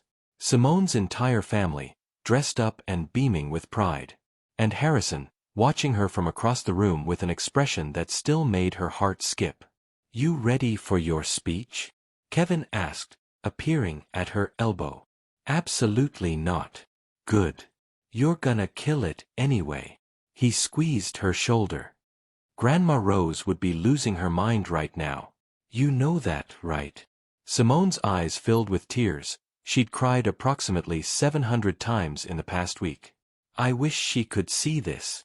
She can. And she's up there telling everyone, that's my grandbaby. I raised that girl right. Simone laughed through her tears and hugged her brother tight. The program began with remarks from the mayor, from the hospital CEO, from community leaders. Then it was Simone's turn. She approached the podium on shaking legs, looking out at the sea of faces. Her parents in the front row, her mother already crying. Aunt Pearl, resplendent in purple, dabbing her eyes. Dorothy Webb, sitting beside Simone's mother like they were old friends, which, surprisingly, they'd become over the past year. And Harrison, off to the side in his wheelchair, looking at her like she'd hung the moon. 1 year ago, Simone began, her voice only slightly trembling, I stood at a construction site and had absolutely no idea what I was doing. I was a nurse being asked to run a multi-million-dollar operation. I was terrified I'd fail. Terrified I'd let everyone down. She paused, gathering herself. But here's what I learned this year. None of us know what we're doing when we start something new. We just have to be willing to try, to learn, to ask for help, to surround ourselves with people who believe in the vision even when we're doubting ourselves. Simone looked at her team, the COO who'd taught her how to read financial statements, the development director who'd shown her how to cultivate donors, the medical director who'd helped her understand the clinical side of administration. This center represents something bigger than healthcare. It represents what happens when we choose to see each other's humanity. When we decide that zip codes shouldn't determine life expectancy. When we believe that every person deserves dignified, compassionate care regardless of their ability to pay. Her voice grew stronger. In our first year of operation, our mobile clinics served over 15,000 patients. We provided free vaccinations to 3,000 children. We connected 800 people to mental health services. We hired 23 staff members from the communities we serve, because the people who understand these neighborhoods should be leading the solutions. The room erupted in applause. But numbers don't tell the whole story. The real story is Mrs. Johnson, who hadn't seen a doctor in 12 years because she couldn't afford it, getting her diabetes diagnosed and treated before she lost her vision. It's Marcus, she caught herself, smiled. I mean, it's young Devon getting his asthma inhaler so he could play basketball without gasping for air. It's Miss Patricia getting connected to grief counseling after her husband died, finding community when she thought she'd lost everything. Simone's voice cracked. Those are the stories that matter. Those are the lives that make this work sacred. She looked directly at Harrison now. None of this would exist without Harrison Webb. Not just his financial support, though obviously that matters, but his willingness to listen, to step back, to trust that the communities we serve know what they need better than any boardroom ever could. He gave me resources and then gave me something more valuable: autonomy, trust, partnership. Harrison's eyes were bright with unshed tears. So this center, this work, this vision, it belongs to all of us. To every volunteer, every donor, every staff member, every patient who trusted us with their care. We built this together. And we're just getting started. The applause was deafening. Simone stepped away from the podium, and Harrison was there, pulling her down for a kiss that probably wasn't appropriate for a professional event, but she didn't care. "I'm so proud of you," he whispered against her lips. "We did this together." "No. You did this. I just gave you the keys and tried not to mess it up." After the formal program, as people toured the facility and mingled over catering from local restaurants, Harrison found Simone in exam room 3, designated for pediatrics, painted cheerful yellow, with cartoon animals on the walls. "Hiding?" he asked.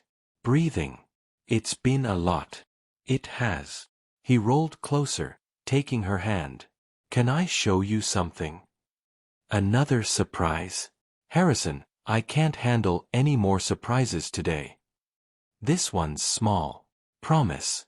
He led her outside to the courtyard they designed: accessible paths, raised garden beds where patients could grow herbs and vegetables, benches in the shade.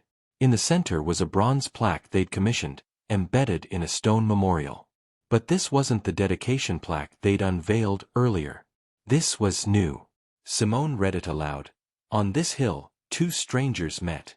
One offered help. One accepted it. And together, they learned that the smallest acts of kindness can change everything. May all who enter here remember, we are all just humans helping each other home." Tears streamed down her face. "When did you do this?" "Had it installed this morning. Wanted it to be ready for today." Harrison paused.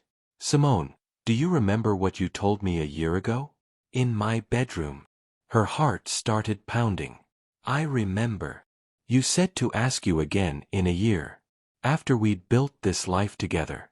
After we'd proven we could do the hard work of partnership." "Harrison, it's been a year. We renovated a house together, argued about paint colors and cabinet hardware and whether we needed a formal dining room. We don't need a formal dining room. We compromised on a breakfast nook." He smiled. "We adopted a dog who destroyed my favorite shoes and sleeps between us every night. We built a foundation that's changing lives. We survived your family's Thanksgiving and my mother's Christmas gala, and approximately 700 awkward society events where people said inappropriate things." Simone laughed through her tears. "We had fights about money and time and boundaries. We learned how to apologize, how to repair, how to choose each other even when it would be easier to walk away." His voice grew thick with emotion. "And every single day, I've loved you more than the day before. Every day, I've been more certain that you're my home, my partner, my everything." Harrison reached into his jacket and pulled out a small velvet box. Simone's hands flew to her mouth. "So I'm asking now, Simone Marshall, will you marry me? Will you let me spend the rest of my life loving you, challenging you, building dreams with you, and being challenged and loved by you in return?" He opened the box, revealing a ring that made Simone gasp. It wasn't a traditional diamond solitaire. It was a stunning emerald, her birthstone, surrounded by smaller diamonds, set in a band engraved with tiny sunflowers. "The emerald is for your strength," Harrison said softly. "The diamonds for all the light you bring to the world. And the sunflowers because they always turn toward the sun, the way I always turn toward you. Harrison. She was sobbing now, mascara definitely ruined, not caring at all. Yes. Yes, of course yes. 1,000 times yes. He slipped the ring on her finger, and it fit perfectly because of course it did. He'd somehow gotten her ring size without her noticing. They kissed in the courtyard while the sun set over Charleston, while their families and friends found them and started cheering, while cameras flashed and someone popped champagne. I love you, Simone whispered against his lips. Even when you plan elaborate surprises that make me cry in public. Especially then. Her mother reached them first, crying and laughing and pulling them both into a fierce hug. Then her father, shaking Harrison's hand and saying, "Welcome to the family, son." Then Kevin, then Aunt Pearl, then Dorothy, then everyone else, a tidal wave of love and celebration. At some point, someone turned on music, and people started dancing in the courtyard. Simone's niece, Maya, asked Harrison to dance, and he twirled her around while she giggled, his wheelchair spinning in graceful circles. He's good with kids, Lorraine said, appearing at Simone's elbow. He is. You thinking about having some of your own? Simone looked at her mother in surprise.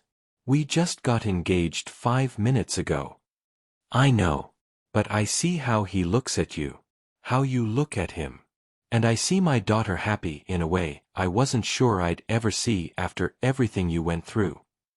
Lorraine squeezed her hand. So yes, I'm already thinking about grandbabies. Sue me. Simone laughed and hugged her mother tight. One thing at a time, Mama. Fine. But I want to be involved in wedding planning. Your aunt will have opinions, and you'll need backup. Noted. As the evening wore on, as the celebration continued, Harrison and Simone found themselves alone again in the courtyard, slow dancing to music drifting from inside. So, Harrison said, where do you want to get married? Here. At the center. Where else? Really? This place represents everything we are. Everything we've built. Why would we get married anywhere else? Harrison pulled her closer. When? Spring. When the flowers are blooming. When everything's coming back to life. Spring it is. He kissed her forehead. Big wedding, or small? Big. I want everyone here, every patient we've served, every staff member, every volunteer. I want this community to celebrate with us because they're part of our story. I love that. They swayed together, and Simone felt a peace settle over her that she'd never experienced before. Not the absence of challenges, those would always be there. But the certainty that whatever came, they'd face it together. Harrison. Yeah. Thank you. For what? For getting stuck on that hill. For being exactly where you needed to be when I needed to find you. For building all of this with me. For loving me enough to let me be myself. Thank you for stopping to help a stranger. For seeing me when I felt invisible. For teaching me that real wealth isn't what you have, it's what you give. He paused. For loving me, broken parts and all. You're not broken. You never were. I know that now. Because of you. They kissed as the stars came out over Charleston, as their future stretched before them bright and unknown and beautiful. And somewhere, Simone was sure, Grandma Rose was smiling. Epilogue. 6 months later. The wedding took place on a perfect April morning, with cherry blossoms drifting through the air like snow. The Rose Marshall Center's courtyard had been transformed into a garden paradise. White chairs faced an arch covered in sunflowers and roses. Every seat was filled, 300 people who'd been part of their journey. Simone stood in the center's conference room turned bridal suite, her mother and aunt fussing over her dress, a stunning ivory gown with lace sleeves and a full skirt that made her feel like royalty. You ready, baby girl? Her father asked from the doorway. So ready. He's a good man. I wasn't sure at first, but he proved himself. He did. Robert offered his arm. Then let's go give you away. Even though technically you already belong to him, and he belongs to you, and this is just making it official. Daddy. I'm just saying. Let's go. The ceremony was perfect. Kevin walked Dorothy down the aisle first, a gesture that had made Harrison's mother cry when they'd asked. Then Simone's nieces as flower girls, giggling and throwing petals everywhere. Then Simone, on her father's arm, walking toward the man she loved. Harrison waited at the altar in a custom suit, in his chair, looking more handsome than should be legal. When he saw her, his face transformed with such joy that half the guests started crying immediately. The vows they'd written themselves were simple and true. "I promise to see you," Simone said, her voice steady. "Really see you. Not who you were or who you might be, but who you are right now. I promise to challenge you and support you and love you through every season. I promise to build this life with you as partners, equal in all things. And I promise to never stop being grateful for that hill, that moment, that $20 bill that started everything." Harrison's turn. "I promise to trust you. To step back when you need space and step forward when you need support. I promise to use what I have to amplify what you do, to be your partner in building a more just world. I promise to love you when it's easy and when it's hard, when we agree and when we clash, when life is smooth and when it's complicated." His voice broke. "And I promise to thank God every single day that my wheelchair got stuck on that hill, and you stopped to help." They exchanged rings, matching platinum bands engraved with coordinates. The exact latitude and longitude of the hill where they'd met. "By the power vested in me by the state of South Carolina," the officiant said, "I now pronounce you husband and wife. Harrison, you may kiss your bride." He did, to thunderous applause and cheering, while their dog, a three-legged rescue named Hope, barked excitedly from where Kevin was holding her. The reception was a celebration of community. Food from local restaurants they'd supported. Music from a jazz band of patients from the center. Toasts that made everyone laugh and cry. Dorothy stood to speak, tears streaming down her carefully made-up face. "When my son had his accident, I thought I'd lost him. Not to death, but to despair. To isolation. To grief." She looked at Harrison and Simone. And then this extraordinary woman walked into his life and showed him, showed all of us, that wholeness has nothing to do with what body parts work. That purpose comes from how we love and serve and show up for each other. "Simone, you gave me my son back. Not the son I lost, but the son he was always meant to be. Thank you. For loving him. For choosing him. For building this beautiful life together." There wasn't a dry eye in the house. As the sun set and the dancing began, Harrison and Simone had their first dance, Simone in his lap as they'd practiced, turning slow circles while, at last, played. "We did it," she whispered. "We did. What do you think comes next?" Harrison pulled back to look at her, his eyes full of love and mischief. "Whatever we want. That's the beauty of building your own story, you get to write the next chapter. Then let's make it a good one. Baby, with you? They're all good ones." They kissed as their families and friends cheered, as the stars came out, as their future unfolded before them full of possibility. The nurse who'd given alms to a stranger. The billionaire who'd given his heart in return. Two people who'd found each other on a hill in Charleston and built a love that changed everything. Not because it was easy, but because it was real. And real love, the kind that costs everything and gives everything, that's the kind worth having. That's the kind that lasts. Thank you for following Harrison and Simone's journey. Now we want to hear from you. What was your favorite moment in their story? Have you ever had a small act of kindness change your life? Share your story in the comments below. We read every single one, and your experiences inspire us to keep telling stories that matter. If this story touched your heart, share it with someone who needs to believe in love that transforms. And stay tuned, we have more incredible love stories coming your way.